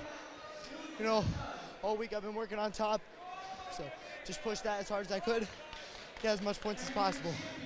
The commentators were impressed with the cradle move, and you almost got the pin a couple of times. Talk about the strategy and how you've perfected that move. Well, I work on it every day in practice. I'm going for it every day in my matches, so I'm confident in it, and I can hit it. Dugan Marsh, champ. One last question. Favorite Spanish teacher at NFA? It's got to be Miss Giusti. Congratulations. Back to you guys. Shameless plug and well done. Good strategy there from Coach Giusti. Good job there. And Dugan Marsh, outstanding performance. Now we're on to 144, and here's a familiar face, and I love this singlet as well, from the Montville Wolves, last year's MOW, James Linder, the number 1 seed, 37-0, undefeated. He won at 138 last year. He's up to 144, and he's taking on Ian Stewart from Fitch, 35-6. Stewart, the number 2 seed. Both got here via pin, but you got to look at Linder on the year, 37-0, coming in. Not only do you come in as a defending champion, but you come in as the defending most outstanding wrestler. I'm going to assume he did pretty well at Class M's or, Opens even too. So he might even be a state champ. This guy is an absolute specimen athlete. He is fast. He's explosive. And it's got to be tough being the freshman going up against this powerhouse. And he likes to start with his knees on the ground, by the way, which is interesting. He's one of those guys that starts really low, and he just shot right out of nowhere and got the quick 2. He can move faster from his knees than most people can from their feet. So what does that tell you about him? And he wants to take top position here. I do love them, the orange of the Montville Wolves with the wolf on the back. And he's going to let him go. He's going to let him go. He's going to get right back into position. There he goes to the knee, and he's just, it's terrifying. It's like he's stalking you. We used to always get a good kick out of, as we know, the Montville used to be the Montville Indians, but their coach, Gary, I think his name is Gary, he always dressed up as a cowboy. So he always had a nice suit on and everything, but he had a cowboy hat. So we found it funny that the Indians were coached by the cowboy. And Linder is your defending Class S champion as well. And right now up 4-1, and he gave the point to Stewart. Linder so confident. That's as quick as we've seen anybody. And it does. He looks like he's stalking you. I would not be comfortable, with a guy who comes in 3rd in the state open. Yeah. And Ian's here, he's Fitch's only wrestler, so good job, young man. Representing your school well. Going up against, a guy who's looking to go back-to-back MOWs. And he's working him. He's got the arm hooked. He's trying to get him over onto his back. Let's see if he stays with that. What's he doing here? Working a chicken wing with right into a stack, and this could be night-night. Got him over, waiting for it. No, he wants Couldn't to. cinch it. Now it's really gonna be night-night. I'll let you know. We got a good view here for once. That's it. And it is James Linder. Back-to-back ECC championships. Moving up to 144. Doesn't slow him down. He was the most outstanding wrestler last year. He just put on a show. This year, he stays undefeated. What is left for Linder to prove? I don't think there's much in the ECC.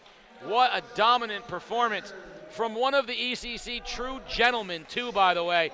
He's going to be over with our own Chris Giusti. And Juice, this kid right here is the real deal, as good as they come. The real deal. James Linder, dominating performance. Talk about what happened out there. Like Coach Jake said right before the match, as soon as I put my hands on the guy, I'm wrestling. Set your body into motion and just let all your actions speak, all right? No reason to get nervous out there, no reason to wrestle with fear. Just put your body into motion and just keep wrestling. You win again, moving up a weight class. Talk about the training regimen and anything that you've done differently this year compared to last year's championship. Oh, it was much of the same. Only difference is this time there was a target on my back. This time people knew who I was heading into the season. So everybody that wanted to come after me, I had to step it up even more. Always tougher to be the hunted. What's next? What are the aspirations for the rest of this season? We want everything. We want Class S, State Opens, New England's, head down to Nationals, make a statement there. Dominating performance. Congratulations. Back to you guys. Thank you, Juice. Congratulations to James Linder. Up next at 150, we got ourselves a very interesting final. Number 1, Lucas Gennady of Waterford, and number 2, Dylan Venejas of NFA. But looking at Venejas, he's a 2-time Section All-County New York state qualifier. So he was wrestling with a whole different breed. And that's back to the question with New York or Connecticut. Connecticut has 4 classes. Before you even go to state, you have sectionals in New York, and there might be 12. Another fun thing to note about Dylan, he has 99 wins. That means if he pulls this off, that could be his 100th win. It would be an ECC championship and a 100th win. That's kind of fun, and we have Lucas Gennady, who's your returning finalist from last year. Yep. And also your returning Class S finalist. I've seen this guy come up from the young ages too. His dad was youth wrestling coach, and his older brother was wrestled as well. And here he's into a little bit of trouble, but he has the leg, so people are calling for 2, but what he's got to do. Dylan's got to take his leg that's free and try to scoot it around. But no, Gennady. Gennady's working for that 2. Is it Vanejas? He's got good D, but no, now we're at 2 takedown. They called it. He's bellying out as to not give up any more back points. So a 2-0 lead after the 2 really did a nice job with each other in the grapple to start. Now at 2-0. There's that Granby roll. Oh, baby, that was beautiful. 2 reversal. And he's in control now, trying to get Gennady down and add to it as we are under 30 seconds remaining here in the first. Hey, Gennady gets an escape here with 20 seconds. He can get the lead. Work some hand control. He's up. Working into that single leg, and we got 10 seconds. Can you at least get your 1, bud? He's almost there, but clock down under 5. Leg, that cross leg there, it's tough to move when that leg's locked. Entertaining first period, tied at 2. The 1 seed versus the 2 seed here at 150.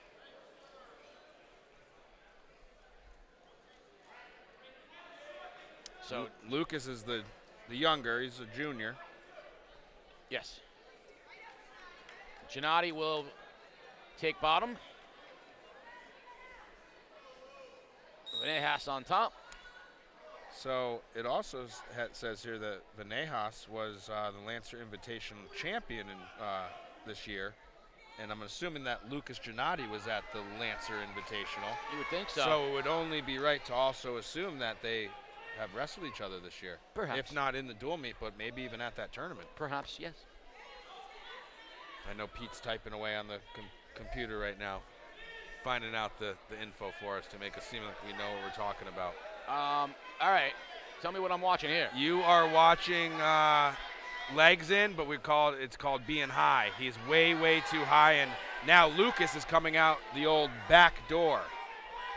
He wants to shake him off, but, dude, Dylan, he's got good funk wrestling. He's getting into unusual, awkward, not textbook positions, but that's where the magic happens. When you're in between these, positions, that's where it happens. In wrestling, you got ways of doing things. There's technical ways to do things, and when you step out of that realm, that's where you really see the fun stuff. 2-2, a minute remaining in the change here in the second period. Every action has a reaction, and after you've done these actions enough times, you know what the reaction is. Equal and opposite reaction. Yeah. If you really want to. Objects in motion stay in motion. That's correct. The bigger they are, the harder they fall. That's a gravity. No matter how deep the Thames River, you can always break a window with a hammer. My grandfather said that. I can't argue. That was my grandfather's one. He said, no matter how deep the Thames River, you can always break a window with a hammer. And I said, I can't argue it. I don't know what it means, but. Yeah, the bigger they are, the harder they fall. I got from my dad. My other one was, when the going gets tough, the tough get going, Charles. That's what he'd say to me. And it's true. So Gennady beat him 3-2 a week ago. That's it. That's wow. Outstanding. So earlier in the week. So there's your story moving into the final. We didn't see him matched up at that Lancer Invitational, Pete. So, 3-2 a week ago. We're 2-2 as we're about to end the second period. Oh, Dylan's up a weight class. We're going to get to the end of the second period here, tied at 2. So that 3-2 match that they had a week ago, 5 days ago, seems pretty standard for these two guys. this match, final period here. Dylan gets the escape. He's up. Gennadi's good on the. Gennadi's good on top though. So he's got to ride him for 2 minutes. Look to score. But we might see another one of that. We call it cutting him, letting him up, getting give him the 1 point so that you can then get the 2 point takedown.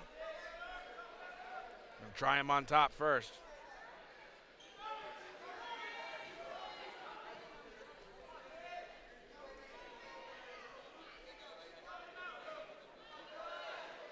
These two are clearly familiar with each other. And that is 2 takedown. All right, now Gennadi's really got to go to work. But he's got time to do it. Minute and 10. He's got to figure out how he wants to get out of this thing.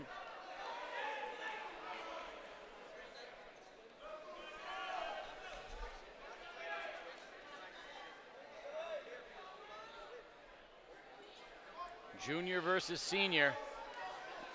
Gennadi was so close last year. Now he's in the same position that he was a year ago in the finals, trailing 4-2 with 45 seconds remaining. Yeah, Vanahas is looking to hold on, and Gennadi's looking to get this reversal, but guess what? Even if you get a reversal, bud, it's still tied up. So maybe an escape, then a reversal. Oh, you got to move quicker on the whistle there. These wrestlers, man, every coach tells them, when you hear that whistle, you start moving.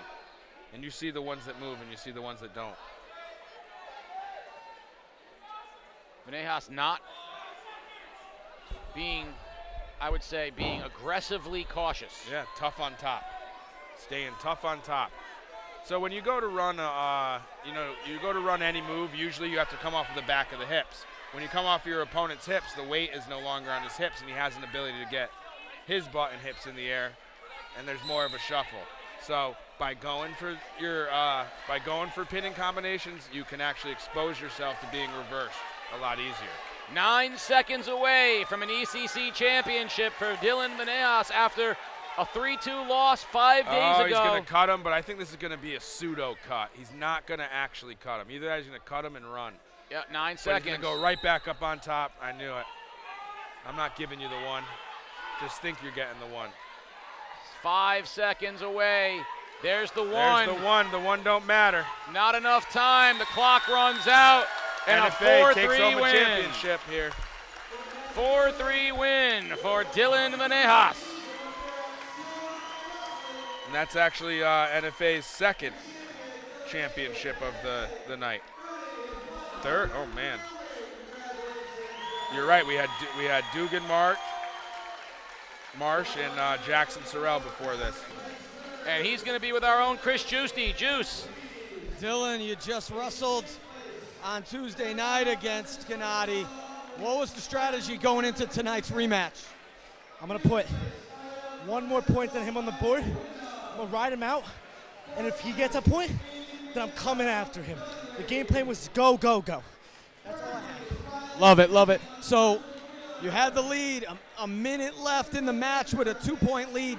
Talk about what's going through your mind to hold on to that lead. I wrestled this kid all season, spectacular wrestler, only a junior. He's come back next year winning this. And my plan was, he's so strong, I just had to get something. I had to hold him. And that's what I did. That's all I had. First season at the Norwich Free Academy. Talk about wrestling at the ECC Championships. At the team, I think I have helped them just as much as they've helped me win this tournament. I've never been here, don't know what it's like, but they've elevated me just as I have elevated them. And now you're the champ. Congratulations. Thank you. Back to you guys. Thanks, Juice. A very happy Dylan Vanahas. Now we're up. 100 wins. He just got his 100th win. Congratulations on his 100th win. We're at 157. Undefeated, 35-0, Luke Chapman against the other Cinderella, Christian Ortiz of New London, who's the 7 seed. And Chapman up Quick early. takedown with Chapman. Those Chapman boys are wrestlers. They always have been. And I believe the Vanahas win was the first underdog lower seed win thus far. Left side of the column for everything till then. And how quick was that? you look down at your paper, and it's over. Luke Chapman, 35-0. Well, now he's 36-0, undefeated. The great wrestling family of the Chapmans in Montville, and Luke is the ECC champion at 157 with a first period pin over a great effort from Christian Ortiz, but at the end, Chapman, just the outstanding wrestler. He's with our Chris Giusti. Juice. Hey, Luke, I barely got a chance to watch the action. Talk about the strategy. You made quick work of it. I knew he was a strong wrestler. I knew he was going to go upper body with me, so I know I had to get the first takedown and just score first and get the takedown. An undefeated season. Talk about the hard work and the discipline and the mental toughness that goes into having to win every single match. My coach is right there. My teammates always there, pushing me. Work harder every day. Work harder every day. Get better every day. What are you looking forward for the rest of the season? I want to win Opens, New England's, everything. Champion again. Congratulations. Back to you guys. Thanks, Juice. Up next is our 165-pound final between Devin Powers, a two-time returning finalist who has yet to be able to climb to the top. This is his third time. And the being number here in 2 the seed, finals. Carson Brown of Bacon Academy. Brown, who was a Class S finalist last year and an all-around cool guy. Powers, who was third in the States last year, second in the ECCs, both his sophomore and junior year. And this should be a highly competitive final. Both Brown and Powers similarly built, similar styles. This one should be a good one. I love that Carson Brown put in his bio that, on top of being a 3-time Bobcat finalist and Class S finalist, that he's an all-around cool guy. And he is. I know Carson a little bit, and he is an all-around cool guy. Representing the Bobcats of Bacon Academy. Of course, Powers representing the Lancers of Waterford. We're getting back into these mid to upper weights where you really start seeing some more physical-looking guys here. The Waterford football coach, who is coaching here for Powers, said, "Does Carson Brown play football? Because he should." And because Powers is an outstanding football player. And I think this is where you start seeing the weight classes of guys, and you're going, that guy should be a linebacker. Like, that guy should be a defensive. Like, these guys look like they should be playing. You don't usually say that at 103 pounds. You do not. This is our only Bacon Academy wrestler in the finals tonight. That is correct. Oh, look at that move by Brown. Oh, man, Carson Brown. Powers is holding on. Brown trying to get him onto his back. And he has him. Oh, man, almost had the pin here. So Carson Brown jumps up 2-0. He's still got Powers on his back. He's working him. And Carson Brown pins Devin Powers for the ECC Championship. Was really hoping for Mr. Powers to take home a championship after 3 tries, but guess what? Being a 3-time finalist is something to be proud of, and congrats to Bacon Academy's first and only champ of the night. Well, Carson Brown says he's an all-around cool guy. He certainly is, but he was on fire there in the final, making quick work out a shot and a pin on Devin Powers, who's been there twice before and certainly knows what it takes to win. He has not been able to climb the mountaintop just yet. And Carson Brown, the Bobcat, is with our own Chris Giusti. Carson, you made quick work of a championship, the only representative for Bacon Academy, but you made it count. Talk about that. I knew it was going to be a hard match, and I didn't want to give him any chance to take a shot on me because I knew he was fast. So I just wanted to end it quick, get it over with. I'm happy. What were you looking at in terms of your strategy in order to, what worked for you in order to get that pin so quickly? Going into it, I was just telling myself, don't give him any chance to take a shot because I know he's quick. And so I got to play defense by having a stronger offense is basically what I was telling myself. Talk about what you want to accomplish the rest of this season. I want to win classes and make it to New England's. That's my goal. Well, you started off on the right track. Congratulations. Thank you very much. Congratulations, Carson Brown. Up next, 175 pounds, another of our undefeated returning champions. It's Lincoln Carlson of East Lyme Norwich Tech, and he's taking on Stonington's Cooper Light, the 3 seed. Carlson in the running for a most outstanding wrestler here at the ECCs. He hasn't been challenged yet, and he has breezed through these championships. 33-0 and a returning champion here at 175 pounds. Physical, got a lot of fire in him. Let's keep that fire going through this match. Got to figure Lincoln Carlson has a real good training partner in Braden Solo. Those guys got to definitely help each other. Hard to believe we only have 2 more matches after this one. So we're down to 3 matches left, and we're going to see Carlson, Solo, Fowler, Reef, JC Diaz. You're going to see some guys who, again, look like they should be playing in the NFL, let alone on the wrestling mat. And we're finishing it with the Clash of the Titans. That is correct. Our 215-pound final. Zeus and Poseidon going at it in the final. Carlson trying to work light. There he gets behind him. He's going to get this takedown, and he's going to get a cradle locked up. And that might be all she wrote for light if you can get it over. Man, he's got to sink it, but definitely got some backs. He's not letting go of it yet. He wants to try to pursue this a little longer. And I think right now he's finally going to break a little sweat, get a couple more points here. So they give any back points, though? I haven't seen any. I haven't seen any either. None awarded.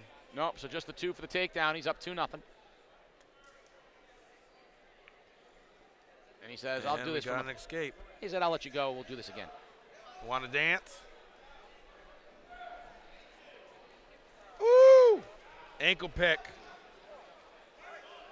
from neutral, which is a little bit different than our ankle pick from top. But 2 points again, up 4-1. And, quickness for a 175-pound guy to move that quick, that strong. These are the guys this is the size and weight that really terrifies me, because I look at that and I'm like, you shouldn't be this big, this strong, this quick, this young.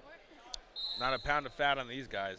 It's just, We're holding it for them. I'd like to say that I resembled, I've never been that tall, in that shape, or. Yeah. This guy used to have an 8-pack. I saw him back in the day. It's just we got into the Killingly concession stand and found the buffalo mac and cheese.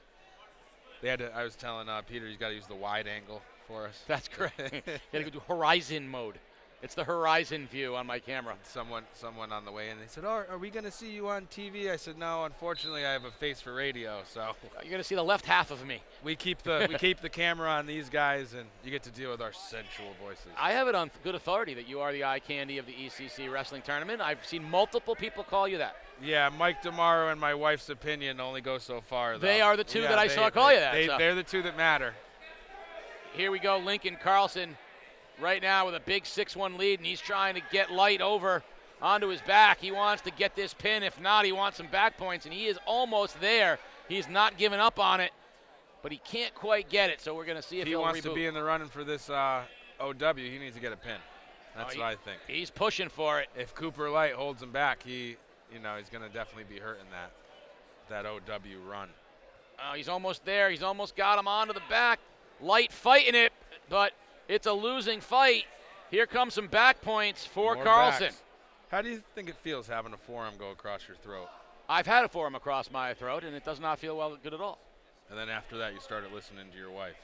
I wasn't going to say that. I didn't want to say anything. But that might resemble some truth.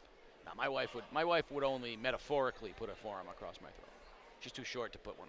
That says a lot because I'm only 5'7". Here, Carlson. Dominant at 8-1. Wearing him down. He's trying to figure out what he wants to do right now. You can see him. Let him go. Work him. Get those takedowns again. In on a high crotch to a double. Sitting on the butt. 2 takedown. 10-2 now. Carlson on top. Just secured that major decision. For those of you that don't know at home, 8 points. Anything from 0 to 7 is just a minor decision. A major decision is 8 to 14 points. If you get 15-point lead on your opponent, that is tech fall. Tech fall, and we also, like to call it the skunk rule. You're out, and then the ultimate pin for the highest amount of In points. some ways, a tech fall is more demoralizing than a pin. You could argue you slipped and you got pinned, but tech fall just feels like you just got taken behind the woodshed. Yeah, that's why you got to go for the tech pin. That's why you got to run up the score, get 14 points, and then on the last, that's when you go for the pin. Wrestlers are mean. Well, third period action here. Carlson on top. Part of it is you got to show you what you got. Absolutely. And then in the earlier tournaments, earlier matches of the tournament, like when these are 2-night tournaments, on a Friday night, if you're the champ, you're going to get the lowest seed if you're the number 1 seed. But you probably cut a lot of weight. You don't want to go out there and get a pin. We would want to wrestle the 3 to 6 minutes so that we could get a sweat, so that we could burn off some of the mac and cheese that we had. That you gorged yourselves on? Seconds after stepping off the scale. Carlson with a 10-2 lead here in the third period. He's got the leg, and he's staying on top of Cooper Light. Cooper Light, it's almost like a drink. Go for a Cooper Light. Along with our jelly rolls and our chicken wings. That's a great wrestling name, and so is Lincoln Carlson. Cooper Light and Lincoln Carlson also sound like the quarterback and head coach of the University of Oklahoma football team. Cooper Light coming back to play quarterback for Coach Lincoln Carlson. I had a Lincoln with Cooper Light tires on it. my dad said, "This is your Carl, son. Wow. Take care of it." Wow. Carlson on top here, 10-3. He's got Light in some trouble. Make it 12-3. I don't think he ever let him out of the trouble. That's true. I think if you step on the mat with Lincoln Carlson, you're in for some trouble. Yeah, you were in trouble when the names were announced. Mean half right now. He's really cranking it. You got to figure his neck might be hurting a little bit tomorrow. 25 seconds remaining here in the match. 12-7. Lincoln Carlson looking to go back-to-back champions. It's going to be tough to get the tech here, but Lincoln's walking away with this championship unless in the next 10 seconds Cooper comes up with something miraculous. Ouch. Ooh, there's the night-night move. Too late. Too little, too late, but congratulations, phenomenal performance. Lincoln Carlson, back-to-back ECC champion, this time at 175 with a decision over Cooper Light of Stonington.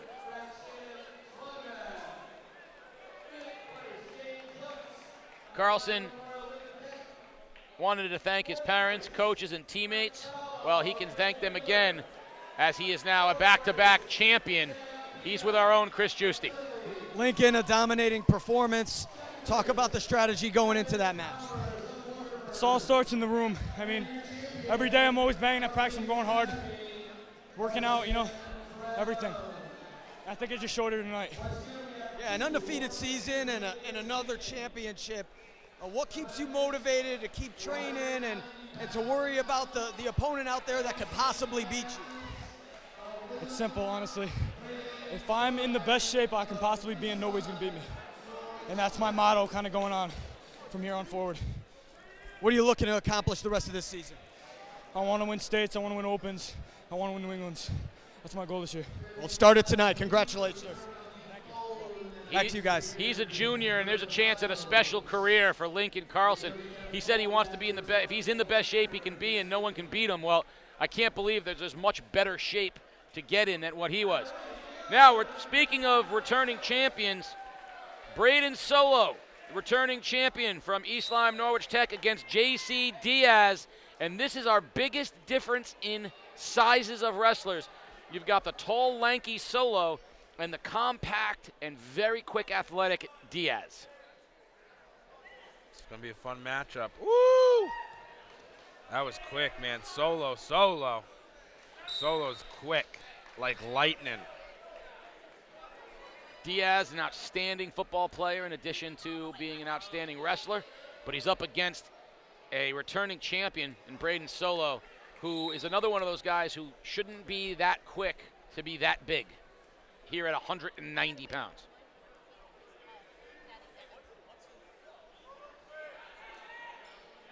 Well, the tall guys stick to basketball, as you know, but it's not uncommon to be too tall. But, like we said, those different body styles, you're going to see a lot of short and stocky guys. You're going to see a lot of tall, lanky guys.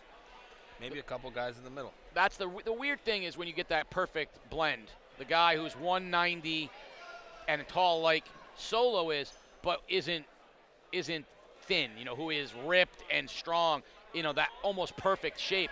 You start getting too high up on you start getting over the 6 feet mark and you start, lengthening out. It's hard to stay at that. But Solo is, I would say, almost like the prototype 190. That's just 190 squeezed into every inch of him. And Diaz doesn't have an ounce of fat on him either. He's just a completely different build.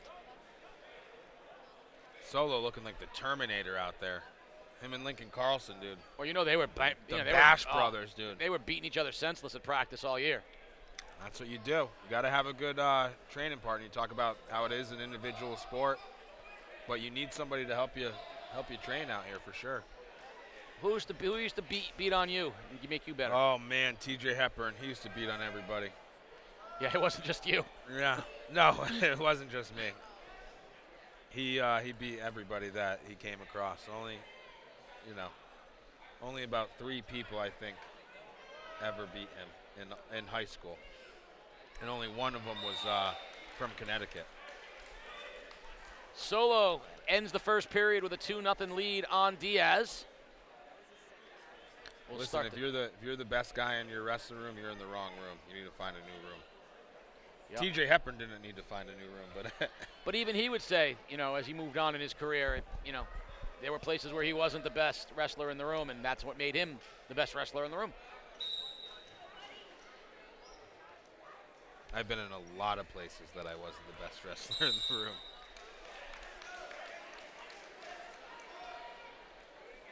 But now, best commentators, I know me and you have that locked up, at least for this gym. 100%. And if anybody, best guys at the game day table. I don't see the other people here putting up a great show like Game Day. That's correct. What do you get? Oh, what do you see, Diaz? He tried for that roll, but now there's a headlock. And from Solo, we got 2 reversals. He's getting back points. He's got to sit his butt out, though. I'm sure his coach, Eddie Laura, is screaming at Matt's side. Almost got him all the way over. And a nice job by Diaz with the reversal. These guys are going back and forth. Solo with the back points goes on top 7-2 after that whole exchange. I think we just heard some type of bell. Is that a cowbell? Probably. Coming from the Wyndham section after a reversal. I like it. Solo takes a shot, went for the double leg, and then great job defensively from Diaz. There was that cement mixer. So now the difference between a cement mixer and a chin whip is you have the chin and you got that underarm. With the cement mixer, you throw the arm across the back, whereas with the chin whip, you spin to the chin side and you hold the chin. Solo's got a tough opponent here. Both 2 physical wrestlers. All this maroon out here. I don't know. How do you differentiate them? And backs, we're calling them. That's at least 2 near fall. Solo got him. Oh, Solo says. This might be it. Diaz fighting it. Solo trying hard to get the pin, and he gets it. How many pins are we up to tonight? I say at least 6. That's the 6th one. So, and are we on our 12th match or 13th? That was the 13th match. We also had a tech fall. But congratulations, back-to-back champion, Braden Solo at 190 pounds with the pin. We're going to need a pin out of our final match here to make it 7 pins in the finals. Half of the matches were pins. Well, we're going to have Solo with our own Chris Giusti, and then we will set up the final match, Zeus versus Poseidon.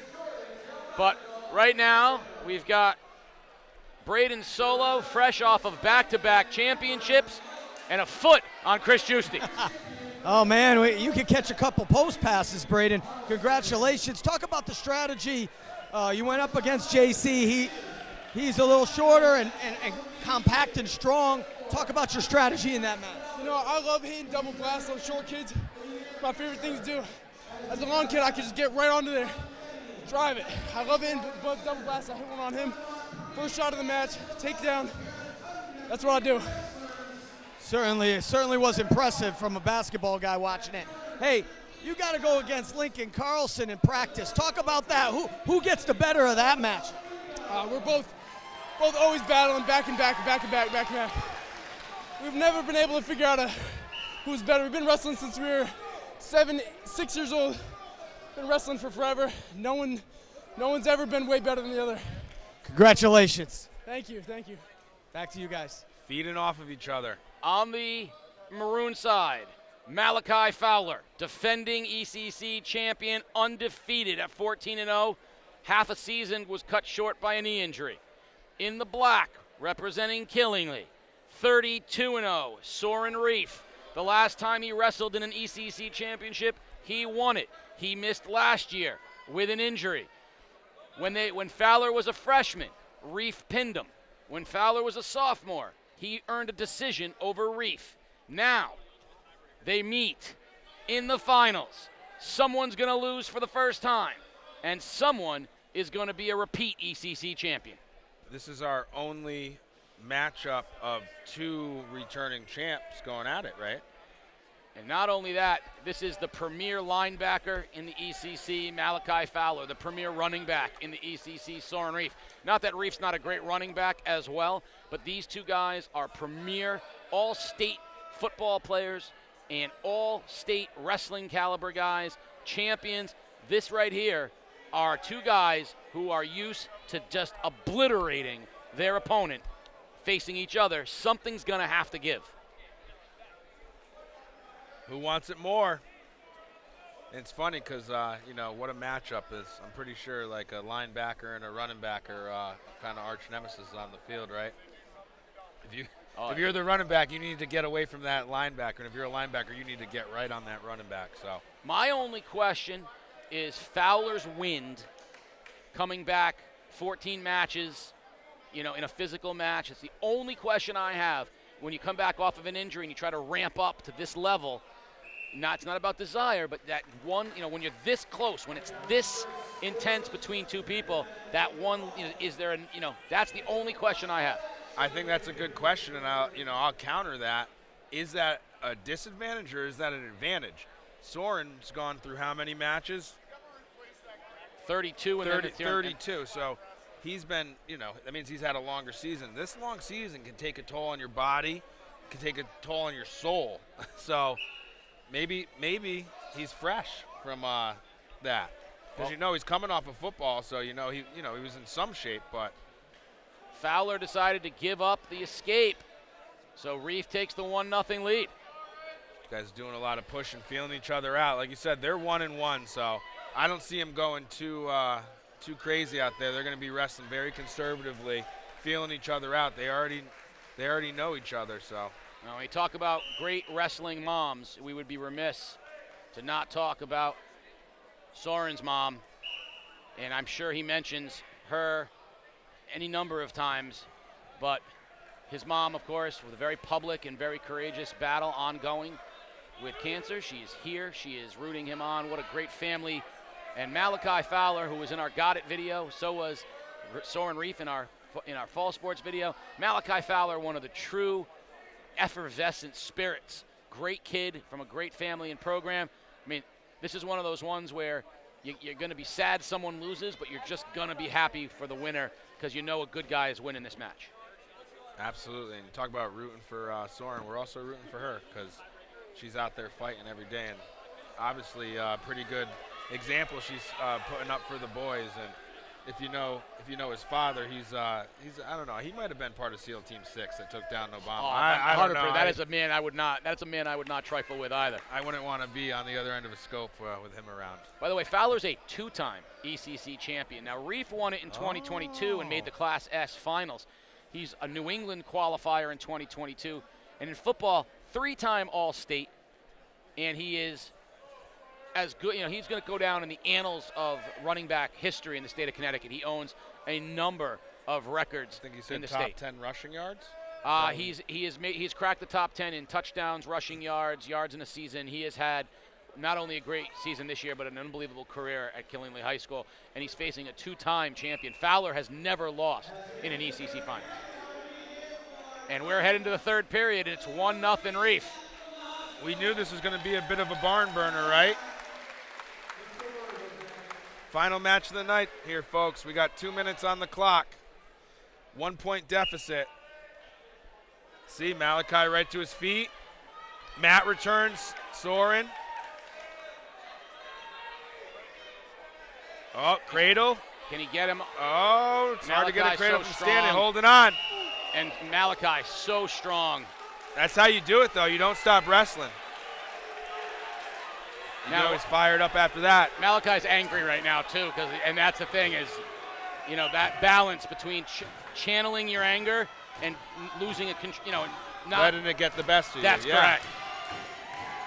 Reef trying to get him to the mat and work the arm. They're close. They're right at the edge of the mat. Minute 30 remaining. If Reef gets a takedown, it would be huge. If Fowler gets an escape, we would be tied. Yep, so Reef already has control, so he's looking for near fall because he's in the top position. Sometimes it's hard to forget where we were, You start dreaming of that mac and cheese and you forget if we were neutral or not, but. Yeah, Reef's looking for points however he can get them. Now, and realistically, as we've talked before, he's not necessarily even looking for points. Now he can ride him out for a minute 13. He's looking to stay on top because, again, when we try to do those chicken wings, we try to do those cradles. He just had a nice cradle, and the dude stood right up and almost got that escape. So you want to look to score, but you don't want to look to score so much that you lose it. 1 minute even. Boys are getting a little winded. In the match. You might have called it, though. I will say that Soren looks to be a little less winded right now. Riz is working the official, too, over there on the Wyndham side. You got to get everything you can out of these zebras. The infamous Bob Woods. Soren, Reef, 45 seconds away from an ECC championship. Fowler needs the escape with 40 seconds remaining here in our final match. Oh, man, having that arm trap, he's feeling a little defeated. You got to get up, buddy.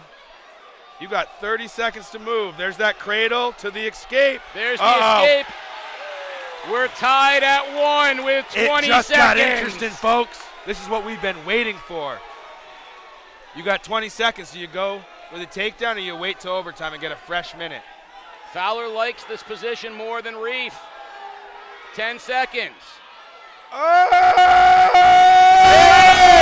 Did he get him? No, nothing yet. And it's 2.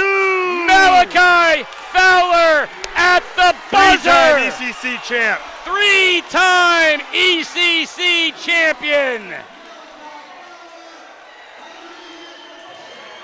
In a match that lived up to the hype.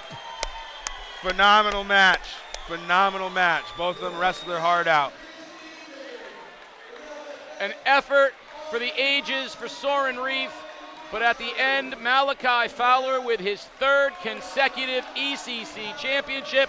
Reef will be content with a team championship, but Malachi Fowler just did what no one else could do this year. He defeated Soren Reef, and Juice has got him. Malachi, you were down practically the whole match. You came on strong at the end, and in the final 10 seconds, got the takedown.